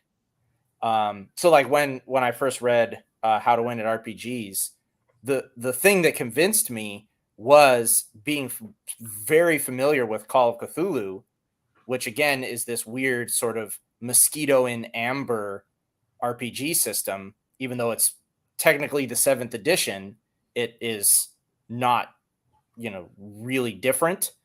And immediately, all of these systems of rules made sense and fit together in a way that wasn't just arbitrary and weird. So you could just sort of see like, this old machine that hadn't been run in a while just come to life and just hum as soon as you poured that sort of one-to-one sort of juice in there. And that's why I think, some of the things like Masks of Nyarlathotep actually really work for modules. So if you were like, let's say you wanted to make some money. Mm-hmm. Let's say you have Always, a YouTube channel that just is costing you and doesn't actually pay, and you wanted to create something for purchase by the BrOSR at large. Would it just be like one of these books that we're talking about that kind of explains the rules, or like is there some sort of gaming product that you guys can envision, like a module that's just completely like a Bronstein in a box, like a How to Host a Murder for Traveler or something like that? I keep telling people to do that and nobody listens. I don't do it because I never do the same thing twice. I wouldn't, and the other reason I wouldn't do it is that like I just set up a Bronstein. I set up the Traveler one, and how much did I really have to? Like, I spent a day writing a blog post, and then people started engaging with it, and I was like, no, you're engaging with it wrong. and no, and then we got going, and like the best parts of the game weren't anything that I made up, right? I'm afraid, like, this whole idea that anyone would make money from an RPG is kind of intrinsically flawed. It's ridiculous. The only way that anybody ever figured out how to make money off of this was by ruining it, by breaking it, by deconstructing it, by removing the parts that make it work, and then, like Bradford Walker says, selling you the solution to the problem that they just made. So the cargo cult is what he calls them. But no, if someone did, whenever I have a group of players, I want to find something that I want to play what they're excited about, right? And that's always going to be different from any product I buy. However, for these people that are afraid or that don't believe that it could be as easy, you would think now David Weasley is running the same 1968 Bronstein and the exact same way that he did it, and so forth. So you would think that somebody would be able to write down a Bronstein scenario, or in an RPG product, like have some factions and be like, okay, here's how you play it. Good luck. Fly, baby, fly. Robin Williams throwing an egg in the air, and I mean, I could do it, but I won't, because I, like H.P. Lovecraft, am an aristocrat, and I do not work for pay. Nice. Is that where I got the idea that I shouldn't take money for RPG ideas? Is that where I got that idea? Absolutely. It is aristocratic to work only for the love of what you are doing. Intrinsic motivation. Yeah. I do feel like, and I don't know how this would work, but I feel like, Jeffro, you have certain instincts that seem obvious to you. It's the curse of knowledge, right? Like, you've been doing this for a minute. You've been playing, you've been taking the risks and trying the new stuff. And there's stuff that just does not seem obvious to other people, but that you instinctually know when you run it. No, there was a comment on John Mollison's video about tricking people into playing Bronsteins, and I knew exactly what that guy's problem was. It's like, oh, you're facing the problems that we faced in about 2021, 2022, and I hadn't solved them yet. Yeah. And immediately, bro, Bronsteins, if they don't have all the right elements, they go stale, right? So no, when I'm setting them up, you don't want to have too much either, because you don't want it to be total chaos. But no, when we ran it, I was guiding it so that there was two tiers of play. There was a faction tier, and then there was guys with revolver tier of play, or guys with ATVs and revolvers. That was what the subject was. And so that was something that, like, while it was happening, I was second guessing it. I was like, are we just turning this into Call of Duty right now? Is this just is it going crazy just because of the gunfights? And, like, legit, I did not deserve to win the first one. Like, it was just crazy luck. My dice were on fire. Jeffro just could not miss when he was rolling from my revolver. It's kind of funny that, like, the character has he seems like a powerful character and everyone's worried about him, but it really just came down to a bunch of lucky dice rolls. It's not like the revolver is such an OP and weapon. But like, that's the thing, is I've had that moment before with you, right? Where it was like, do I turn foam over and just trust him to the situation, knowing I could lose him? And it's like, every time I've been like, all right, I'm just going to roll with it and see how this goes. And it's always magic. And so, like, for me, if I could find a way to, like, draw out those instincts that you have, where you're like, everyone seems to be having fun, but it's going to get boring in a minute if we don't do this. And, like, where do you nudge? versus where do you just let it roll, Right. take its course? Oh, well, this one's not on the blog yet, so that you're getting like the preview, and it's not even going to be. I'm not even going to force you to endure a digression in the swing dance either to get it. But Bronstein's the original story of the Bronstein was that, oh, we're going to play this experimental game, but it's going to influence a war game scenario that we're about to play. I'm calling David. I'm General Zod from the original Superman movies in the late 70s, early Superman 80s. 2, yeah. I'm General Zod. I've got the president held hostage, and I'm calling out this Superman. Where are you, Superman? I'm right here, right? Like the Bronstein, David Wesley, you could tell he didn't understand what he had, because to me, the Bronstein is exactly what he said it wasn't. It's exactly what he said it wasn't. It is the greatest tool ever made for any type of gaming, for creating a war game scenario that people actually care about. And you've got a case study of it. And I did it with Book 1 Traveler Combat, which is the simplest. It's not even a two-dimensional map. There's no hexes. It's range bands, right? And I didn't have enough rules to cover combat with an ATV on the board, so I made them up, right? Like I made up 3 rules to make it work. And all I did was have people that were playing individual roles that where their characters had sort of like taken on a life of their own, and they had their own motivations. And then I put them in prisoners' dilemmas quite consciously, using a combat system that was itself every turn being a prisoner's dilemma. So I set up that scenario to encourage people who are already interacting at a high level to now interact at a very organic, low level, turn to turn in a combat game. That was one of the best combat scenarios I've ever adjudicated. It was fun for me to adjudicate. I wish I'd seen half of the stuff that was going on in y'all's chats. Oh yeah, it was dramatic.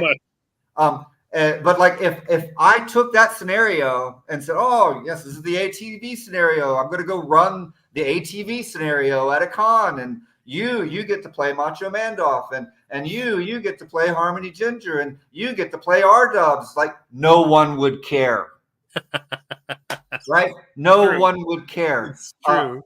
With this, but what you guys were highly engaged and highly invested, and you were very concerned about how every turn went and how everything played. And after it was over, you're still using your abduct reason to think through, well, what must have really been going on if that and that and that happened, and the world, the story just keeps accruing meaning.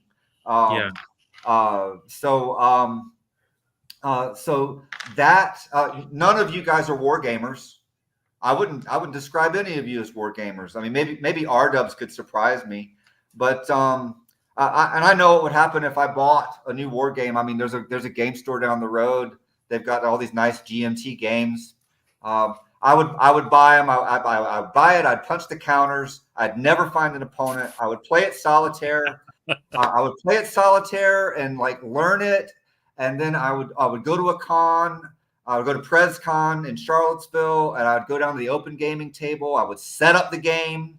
I would start playing solitaire at the con. There'd be all these people playing games and having a good time, except me. I would be by myself. I'd be like, nobody wants to play the game that I want to play. And then, maybe somebody would come by and he would be like, oh, this looks interesting. And the activity would be that I would teach this guy, or he would teach me because I'm dumb. But between the two of us, we would finally get to the point where we were almost playing the game, and then we would never play it again. Right? That's what would happen. What would happen. So these simpler games that are made out of role-playing scenarios that then have all these independent activities that are happening within them, and the people are factions of one. They're not cooperating, or they're cooperating sometimes, but then they're maybe not, and they can do anything they can imagine. And then I take all of this stuff and I make a scenario out of rules that they have already learned, that they can understand. That will be a really, really, really great scenario every time. But I'll never play that scenario again. I'll never run it again. I'll never put it in a product. I'll never sell it, and I don't want to sell it because this is something I do with my friends.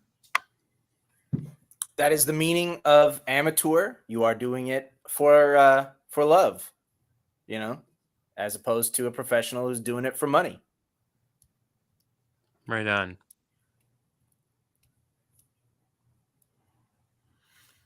I'm still processing. Sorry. Yeah, that was no, and I hate it. I hate it because I've got the same shelf of games that everybody else has. I got the same shelf of RPGs. I just bought another RPG. I bought the Stormbringer RPG by Ken St. Andre and Steve Perrin, and I even tried.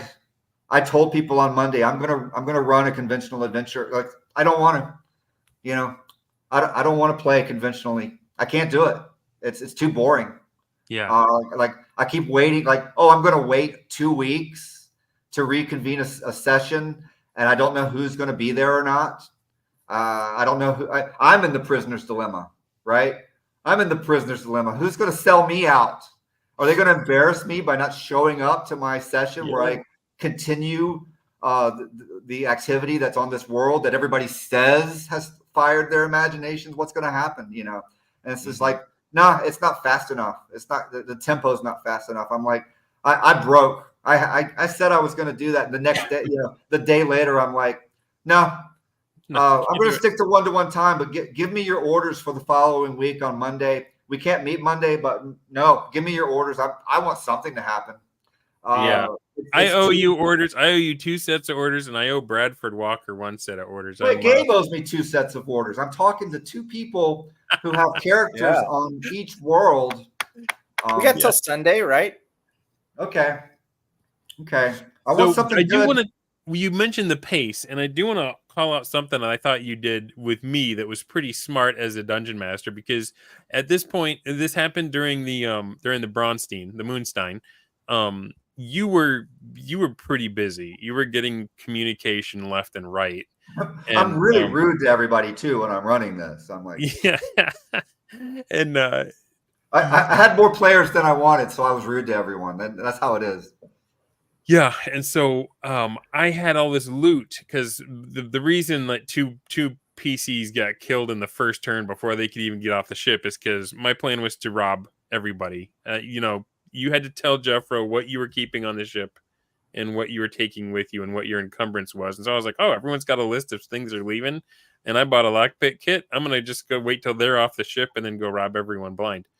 And then Jeffro was like, well, on an 8 or better, you get caught. And so that's why it was like we were gunning down. Crazy. You guys know the story. But the thing that happened was I had a bunch of random loot. It wasn't like, he has 78,000 credits or something like that. It was like, well, you've got this computer equipment that can be used for forgery, and you got this and you got that. And Jeffro was like, figure out the rules for selling that, and then just tell me what you did and show your work. And so here I jumped to book 3, and I'm like, all right, well, if I was a free trader, here's how I would have to do this. And so I rolled for each item, and there's a table that, and you can look up, there was no industry on this planet, NI. So it was like, some of the things that I was selling that gave me a bonus for, but then if you get the bonus, then you also have to use a broker, and they take another, cut out of it. So I was able to quickly read those rules, figure it out, type it all up, and send it to Jeffro. And he totally outsourced that part of it because it freed him up to keep the fun going. And I'm sure you probably would have caught me if I had some numbers off, because you've done that before, like in the Boot Hill game that I first played with you. But it was a really smart thing to do, and it made me play the game more and learn more of Traveler. Yeah, and then like if it had gone for like 3 or 4 more Bronstein turns, and something came up, that stuff that you did could very easily become very significant later, right? Mhm. And but it would only because that you knew about it. You would, and it would be documented. It'd be in an email and be like, oh, sure enough, the world would be that way, and that would be that. So yeah, but yeah, it's totally free form. And like, why wouldn't I care about that? It's like, I knew it. I knew in the middle of turn one that that the number of credits somebody got, like, there was not going to be a scoreboard at the end of 5 weeks where, oh, look, this guy earns 80,000 credits, in 6 weeks. He's the winner. It's like, no, there's going to be a trail of dead bodies, right? That's what this game is going to Well, be. like for me, I was thinking about the money thing and how I was going to win, but like Gabe, on your first turn, you were like, "Well, I mean, tell me how many credits you want to earn while I just took over a barony." Yeah, exactly. Right. Well, I mean, that's how you win Bronsteins, right? Is you actually look what are the parameters of activity, and then you go to them and then break them, right? Yeah. So like, Yep. It was the CIA agent story, like from Right. Dave Arneson, except he was Dave Arneson this time. yeah. But like that's how they work, right? We have this sort of very loose sort of limits to the story you're telling, and there's all the interactions within the limits of that. But then there's the actual context in which everybody's actions is taking place. And I mean, very, very deliberately, I asked myself, okay, what are the parameters of everyone doing things on this planet? Well, it's the barons, right? Those Mhm. are essentially the boundaries of what people can do here. And so then I just asked, like, okay, how can I go to the barons and start operating not on the level of actions within the context with actions within the game, but how can I start operating on the level of what defines everything else in the game? Yeah. And I mean, like, that's how to win a D&D. That's how you win a Bronstein. And in both of those, because I felt like both of us had like an outside the box power move right off the bat. I felt like yours was way more powerful, but it just mapped 1-to-1. For me, I knew that people were leaving the ship because they were all excited to get the thing started, and that they had a list of things that they left behind. And there was one object in book 3 called a lockpick kit. And I was like, well, it's obvious. People are leaving. I got that. I can do it. You were like, I've got a steward of a baron who's off world, and there's this little object called a disguise kit. But I had picked that long before. So I actually didn't pick my moves until very, very late. I would just sort of sit and look at what everybody was doing, and then just really like look at what is nobody paying attention to. No, no, And you did both times. You had a move that was like, no, that sucks. We're not doing that. And then you came back with the really good move. Yeah, I mean I think that having like been, say, someone's bodyguard, an NPC that they didn't realize it, or one of their thugs, would have been fun in principle, but just like would have been unplayable given the way it was set up. But that's sort of what it came down to, is just asking, like, okay, where can I find what the actual levers of activity are, and just go to them. No, I do think it's interesting because the barons, that was a very original game design premise. I've never seen a traveler scenario that was set up that way. Yeah. And at the end of the day, it was 8 characters taken from supplement 4, 2 lines each.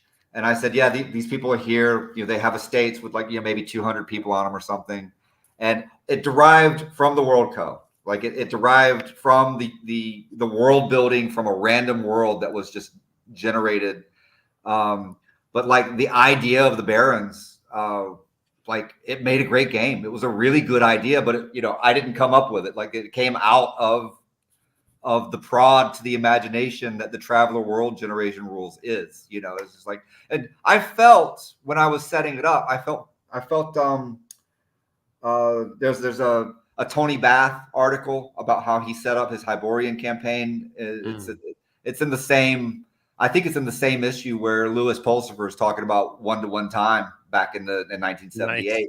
Nice. And when I was setting it up, I was asking myself all these questions. I felt like Tony Bath when I was setting it up, the way he set up his campaign, because he except I got to a certain point and just stopped, and I was like, nope, the rest is going to come when we play with it, because but yeah, it's in retrospect, especially with there's something about the Traveler base elements, the worlds and the characters and the reaction rolls.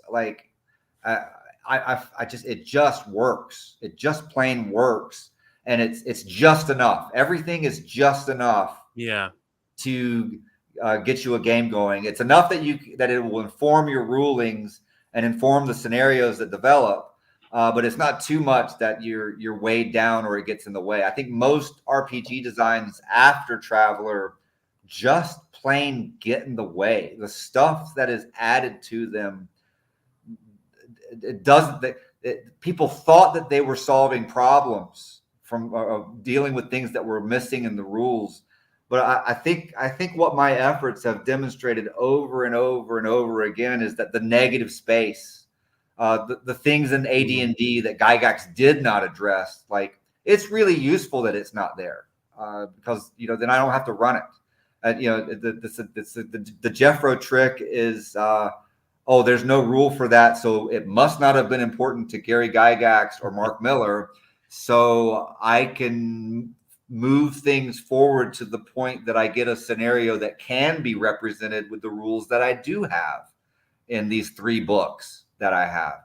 And when you're at that point, now what have I done? Have I interpolated? Have I is there a term for this? I've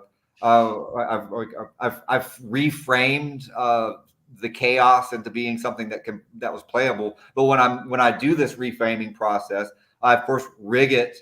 This is my beef with every other person that's refereed with me. It's no, every scenario that you make should be worth playing.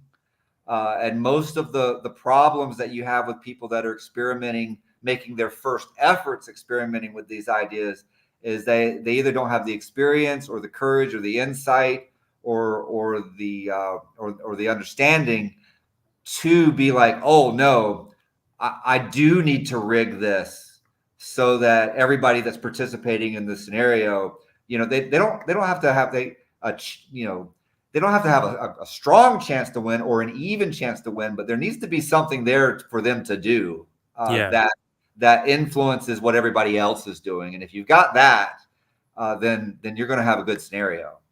Yeah, there's a lot in Traveler 5 that is not anything to do with the game, but is Mark Miller just sort of talking about games in some of the ways that you get with the AD&D DMG, where he's just talking about okay, how do you motivate players into engaging with this or that? Or what is money in a role-playing game? And money is motivation. That's all it is, right? Yeah. And so there's a lot in Traveler 5, I would say, that kind of it's a slog to read in certain ways, and it's. Are you saying Traveler Book 5, or are you saying the 5th edition? The 5th edition of Traveler, okay. which came out couple years ago. Okay. It's this monstrosity. It's 3 fat books, and they are just dense. But I don't. it is full of just really interesting, fascinating sort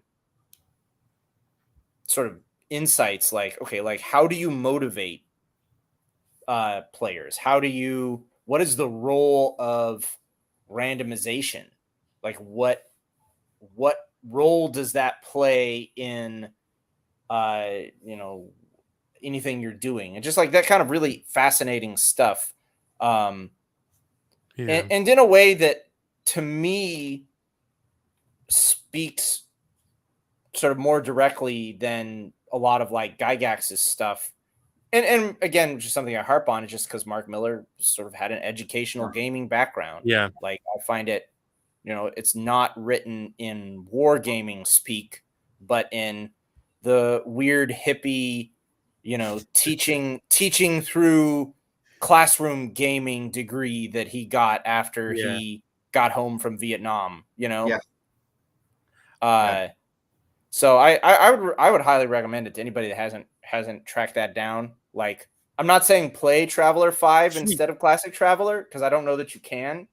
It might genuinely be unplayable in the way that like people say AD&D is unplayable. Like that might actually be true of Traveler 5, but it's still just absolutely brilliant. I can try to set up like a affiliate program and then put it on my channel and then sell Traveler 5 books, and maybe that's how I can. Yeah. I don't actually understand how Traveler, like I don't understand how it's fun if you don't play it as a Bronstein. Like, no, that's what I was looking at. Twilight's Peak. Which is the one of the greatest adventures ever made for Traveler. I think it's one of it's a classic, and I was just like, I can't think of anyone being able to care about what this is for as long as they think it's going to take, and it's just like, we. I don't think it would ever we could set up to play that, and I could be like thoroughly prepared to run it. And, honestly, the players are going to want to do what they want to do. Like they're going to, if they aren't forcing you to make up something, are you really playing the game? If you're not trying to become a baron or steal a ship or something, the game does not have a lot of, like, it's not like AD&D where you can level up and you get more powerful. Like, all you get in Traveler is older. Yeah. Maybe you like losing your debt. You also get debt. You get age and debt. So it's like, if you don't have the motivation of trying to outsmart and figure out everybody that you're playing with, who can I trust, who can I not? Like, where does the joy come from in just grinding out session after session of Traveler? Okay, now I have something to say here, and Jeffro is going to accuse me of just jumping on the bandwagon, but I have in fact played campaigns of no prep Traveler. Like, I have done it, and that's why I keep going back to Monday night session, being like, okay, no, this is actually a really good start. All the pieces are in play that will lead to really interesting things happening. In part just because we're just using the random tables. That is what makes interesting things happen. Because I think there are 2 elements to RPGs.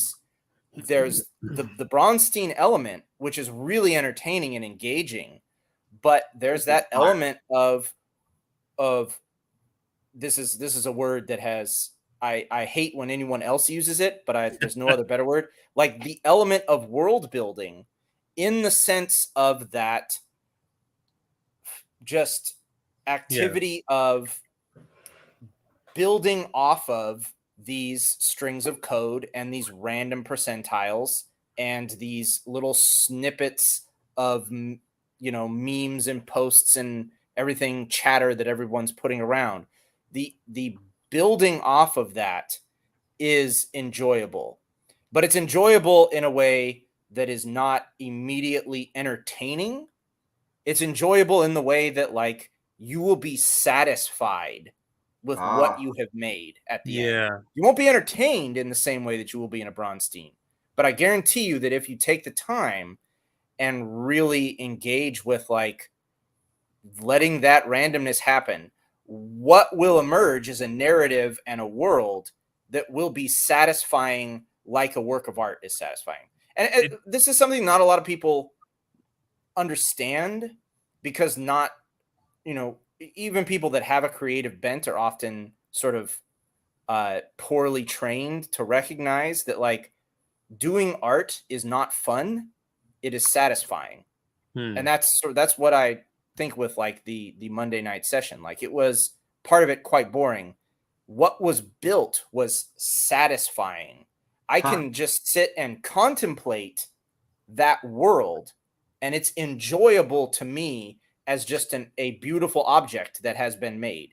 Well, and it's a puzzle where too. The enjoyment of like real, like no prep traveler, and I think no prep RPGs in general, which I would highly advocate. That it's like, that kind of satisfaction when you were sort of sitting back and recognizing that like, oh no, we made a beautiful thing. And it has a unique problem in that how do you deal with a planet where you can't bring your guns off your ship and you have a high likelihood of being ambushed, right? Mm-hmm. So you got to start thinking, how do we mitigate that? That's how we got ambushed by bandits twice now. No, that's the point. Like there's that gap between the turns in the Bronstein where I'm looking at it and I'm like, okay, I'm going to make a scenario now. And that's really the crucial point of these things. But in Traveler, and I read it out loud during the game, but the equivalent of that point in Traveler, if you're following all the procedures and actually trying to play the game, here it is. It's this line. The key to adventure in Traveler is the patron. When a band of adventurers meets an appropriate person, they have a person who can give them direction in their activities and who can reward them for success. The patron is the single most important NPC there can be. Yeah. So that's it. That's the point where like you have all of this stuff that's sort of accruing, and all of these procedures you're following through, and the players as a group are doing this bookkeeping stuff, and they're asking you questions, and you're trying to make something out of it. But as soon as that patron gets there, it's like everything that doesn't work in RPGs, the referee can be like, no, I got this now. Like, I got this now. I'm gonna like, Sorry, I'm laughing because what you're saying is so true, and it just makes it all the more ridiculous when we had our D&D characters in your Traveler game, and we met the patron, and we walked in with like displacer beast tentacles on our arms, and just weirded him out so bad he wasn't going to work with us. Yeah, the key, right? The key to adventure, and you've got displacer beast tentacles on your hands. Oh man, but no, I really appreciate what Gabe was saying about like creating something that maybe it's not Saturday morning cartoons while it's happening, but as you look back on it, you do have that satisfaction. And did you experience that, Jeffro, when you were writing up the session report for that, where you were like, I'm worried this is a little slow, I'm worried it's a little dull, and then as you're writing, you're like, wow, look at all the stuff that happened? No, it was painful. It was painful. It took longer to write the session report than it did to play the game. Wow. And then of course there were things that the players had like memed into my mind in the course of play, and I didn't have time to think them through. And because as I'm writing, I'm going back and looking at the logs in Discord and like where did this idea come from, and where did this idea come from? And then I got to the end, and it was like now. Macho Mandoff has a starship that's going to come pick up his assassin character on Moonshine, which will require me to roll up a bunch of worlds in the subsector, which I don't want to do because I'm lazy. And then like at the end of that session last night, we all went away thinking, oh yeah, well, Macho Mandoff is going to run the starship, the scout ship now. And like I looked over the details and I'm like, how? Why was this self-evident to everybody? And so like by the, and then I had to wait until Macho Mandoff woke up 8 hours later, and it was like, oh yeah, that was nothing. It's like, okay, right, but like the pilot died. You're sitting there, well, the other thing is I was looking at the number of times, well, even Gabe's name, his character's name Everyman. It's like, bro, that's not gonna stand. You can't do that. And then you had the worst names, and it was like, I'm like, and even when I turn over the game to other people, I'd be like, I don't have the faintest idea. Like, you got an idea of something you can do? Can you play the adversary coming up in this? And I get stuff back, and I'm like, well, no, I know that all of this is not it. This is not it. I know this is wrong. I'm asking people for help and then telling them they don't know what to do. But no, I have a vision of what's going on in the Traveler campaign. And, unlike with Trilopulus, where I said yes to everything, like John Mollison really called that out. Like Jeffro's saying yes, where everybody else would say no. Like now I'm the no guy, I'm saying no to everything. And I'm telling you, your ideas are terrible, telling you you're ruining my game, telling you you're coming in here like, oh man. And then like the Mandoff trying to win the Braunstein by nitpicking rules, like my car can drive faster than the ATV, so I could shoot you, but then later like no, the ATV can go off road, and so it's going to get away, so that's and oh wait, but no, but Dunder should be unconscious because of the weight. The his encumbrance strength dropped down to 1. So if he was carrying some more than 1 kilogram, he should have gone unconscious because of the -1 penalty. Like, so I'm fighting, like for me as referee, I'm fighting all of this nonsense. And then you guys sit around, you come on this show and you're like, wow, no, that was really satisfying. We made this beautiful world together. It's true. Well, maybe you're more like maybe you're more like Michelangelo. Maybe you see the sculpture and you're knocking away the parts that shouldn't be there in the stone. There you go. Yeah, I don't believe it. I don't believe it. I don't believe that this group will ever convene again to continue this adventure. Like my attention spent, like, no, we were flipping turns every 48 hours last week. It was so great. There was so much happening. There was nothing about the game that didn't work except Sky Hernstrom and Fluid the Druid complaining about how they never got in. Are we ever going to play with Sky again? I hope so. I feel so bad about that. And then the other people saying, "Oh, I wanted to play that adventure. I wanted to play that adventure. We couldn't play it." It's like, no, you played something better. But yeah, no. I don't understand. I don't understand why it works.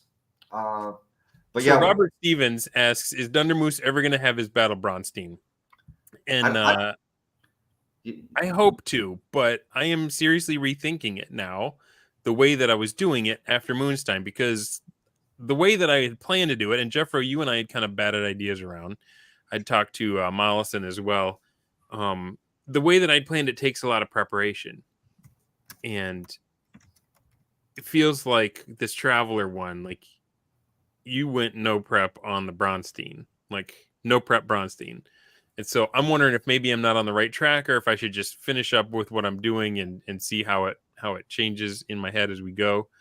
So that's to answer your question, Bob Stevens. I'm still hoping to do it. And if you guys are wondering what I'm talking about, it's going to take place in Trilopulus, and it's going to be an all-streamer Braunstein. But that being said, I am correctable if I need to be challenged on that. No, when I did the July game, I spent no more than 3 hours per faction, and then I had like 10 or 12 factions. Yeah. So that's 30 hours of prep. It wasn't that much. Some of the factions were quicker than others. But it was literally just making the factions and then turning them loose. That's all I did for that. For the Battle Braunstein in last November, I drew the map, I'd been playing in that space for a year and never drew the map, and then so I just drew the map, and then I worked through that faction things. I had to talk to everyone individually, and then I had to go back again and talk to them again. And then when we ran, I had to still had to talk to people because for some reason there's a reality distortion field that nobody could understand me when I talked to them. It was so new too. They had no idea what we were doing. It was when Brig famously, it was 2 hours into the game, and the players were like, what are we supposed to do? And I'm like, just go talk to each other.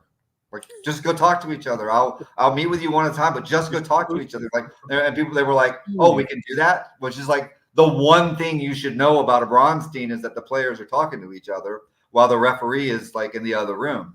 But no, I think that this one was the cleanest I ever ran. And I think Traveler is a big part of why it was so clean. Well, you didn't have a map. You had a range band system, and that was just quick, and everybody could put the picture in their head. They could imagine it how they wanted to, but we all just agreed on what the ranges were. No, I feel like the other people that are experimenting with Bronsteins right now, there's a real tendency for a lot of people to overthink it and to overcomplicate it. If you knew how harried you are as a referee when you're scrambling, when you've got multiple things happening at once, and you're trying to get a response back from people, and there's no time for anything that's complicated. You don't need complicated rules. You don't need a complicated combat system. You don't need a complicated war game rules. And then even you saw, I did come up with some game design elements for when ships were going to come in and things I wrote 6 bullet points of things that I thought might matter. And you could see from the game, how much actually mattered. But the reason it was fun is that I was willing to run the game that emerged from it, and I didn't try to fight it. When you look at RPG scenarios, adventure scenarios, it's all top down. It's all the opposite of that, which is why they suck. So this Battle Bronstein, I don't think you gave us any goals. You just let us make our own from the get go. That's from B-Dubs. He said PvP is good. Total Bronstein. Faction of 1, all of that stuff. I was like, yeah, that sounds really easy to set up. Yeah, this is great. If I had called it Con Air in space at the beginning, you guys would have been like, oh, Jeffro, you're a genius, But we didn't know what it was till we did it, Yeah. And that was only because Sky Hernstrom was mad about it. So there's a tendency to try to over-engineer it and make everything fair. And you said roll up a character. So from the get-go, some of us had more money, some of us had a ship, some of us had, it was unfair from the get-go. So I think that's probably something I've been trying to make it fair from the start for mine. Well, if you make it fair, then you're going to encourage turtling, right? Or there's not really chess doesn't get good until there's a difference between the two sides. This side has bishops and this side has knights. That's an interesting situation, right? Yeah. And so tactics in a game like Starfleet Battles, where the Klingon D7 is a totally different ship from the Federation heavy cruiser. And so all of your tactics are about exploiting the differences between those sides, those two ships and how they function. The D7 wants to be at a different range than the heavy cruiser, the Federation heavy cruiser. So yes, when you come in and let's make everything the same, the way Wizards of the Coast has done with D&D, and the way that lesser designers do with their game design efforts, no, if there's one guy who's obviously better than all the rest, then that's going to give him the incentive to go for it. And when he goes for it, that creates an incentive for the other 3 players to react, to do something oh, well, there's one of you and you're going for it, but there's 3 of us and we can stop you. So no, those imbalances and those differences and the contrasts are absolutely what color the game. It doesn't Bronsteins balance themselves, because if you have enough, if you've got 9, 10, 11, 12 roles being played, then there'll be 2 or 3 scenarios sort of develop out of it, and then the sides, they wouldn't be in conflict if they didn't feel like they had a chance to win. And so they're coming up against each other because, and there might be 2 roles on one side that are kind of strong, and then there might be 3 smaller ones that have ganged up on them, say, but they have like an ace in the hole. They maybe have a trick that the other side doesn't know about. And of course, the fog of war is the other element that encourages everybody to interact and go, because you don't know if they're bluffing or not, or you don't know if they have a full house or royal flush. And not only that, you are playing in the fog of war. You are playing against yourself, in the sense that you are ascribing to your enemies and to your opponents, I should say, plots and plans based on what you think you would do in that situation and what you think they know or don't know. And so there's this projection element where you are all of a sudden, it doesn't matter if they're a numerically weaker opponent, because you are putting yourself in their shoes and thinking like, oh, they're going to do this, which is going to absolutely screw me, even though they're, say, a weaker or a stronger opponent or whatever. Yeah. And so it's like that. The fog of war isn't just a neutral state of ignorance. The fog of war is also this place where you're constantly confronted with the specters of what you are afraid is happening. Yeah.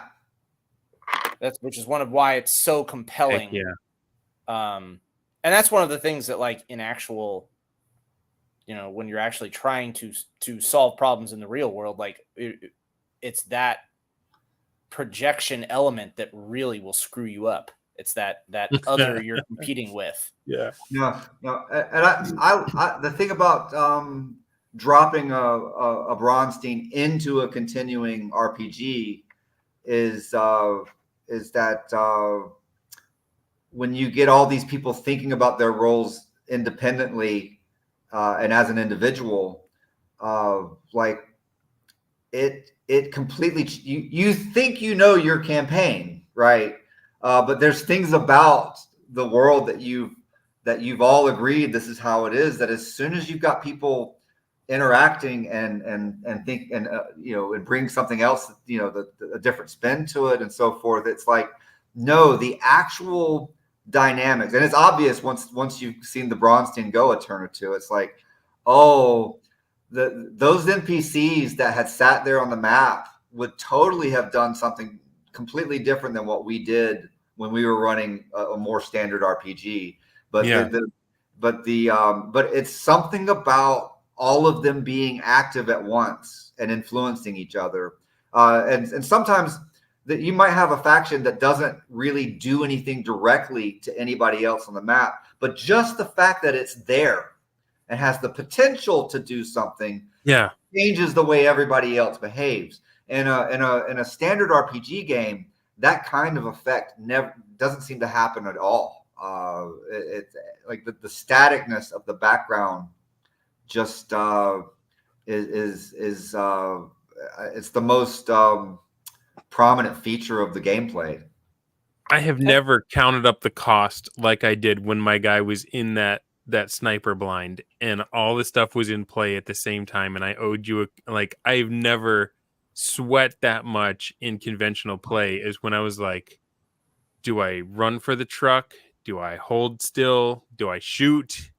Right. Oh, yeah. And by the way, there's a player here that you didn't expect to be here. There's also something else on the board, and I'm not telling you what it is, but there's something there. Yeah. Well, Macho's guy just like getting his groceries was hilarious. Like, wrong place, wrong time. At least so it appeared to us, right? Well, if I hadn't done that, he would never have played with another player. That's right. And but the thing of it, I mean, he was the Luther stickler in that. In that scenario, and the fact that he just gets hit in the crosswalk. But anyway, what it came down to was if I didn't know if I could trust R-dubs or not. And I was like, if I can't trust him, it's easier to shoot him from inside the truck than it is from outside. He can't run me over if I'm already in there. So that's why I just had to like break cover and run for it. It was so well. I mean, you saw the chat. I mean, you saw me hemming and hawing and going back and forth, and you're the whole time you're like, just jump in the truck and blow him away. It was awesome. Oh. Well, Yeah, I mean, it gets back to ultimately these games create communities. And they are working not through the medium of a screen, not through the medium of pages, but through the medium of human beings talking with each other, human beings interacting with each other, and like fundamentally relationships. Like these are little engines for creating community ultimately. yeah. Even if it's a community of convicts trying to kill each other in a spaceship. That's a community. I'm bored with I'm bored with movies. Like I don't enjoy movies. Like movies are a linear plot, and if you play Bronstein's, it's a multi-dimensional. Yeah. The more roles that you have in it, the number of relationships involved is it just the permutations of relationships is it's a very big number. And it's always surprising, and there's always something happening, and yeah, like this is gonna sound like a wrestler promo or something, but like no, conventional RPGs and conventional war games, like they're boring. Same thing with movies. Same thing, I enjoy good fiction. Like I'm desperate to read more fiction just so I can like run Traveler. I'm glad I've got time to go read another E.C. Tubb novel before I have to start adjudicating turns again.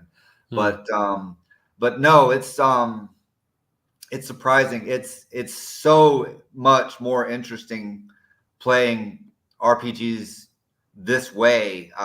I don't think there's not another entertainment medium that can compete with this. It's right. Really, really amazing. Yeah, because it's not an entertainment medium. It's not a mode of hypnotism, which all mass media was. It's great. That's a good way of putting it. Yeah, there you go. Four arguments for the elimination of television by gerrymander. You're also channeling a little bit of Lewis Mumford, a little bit of Marshall McLuhan.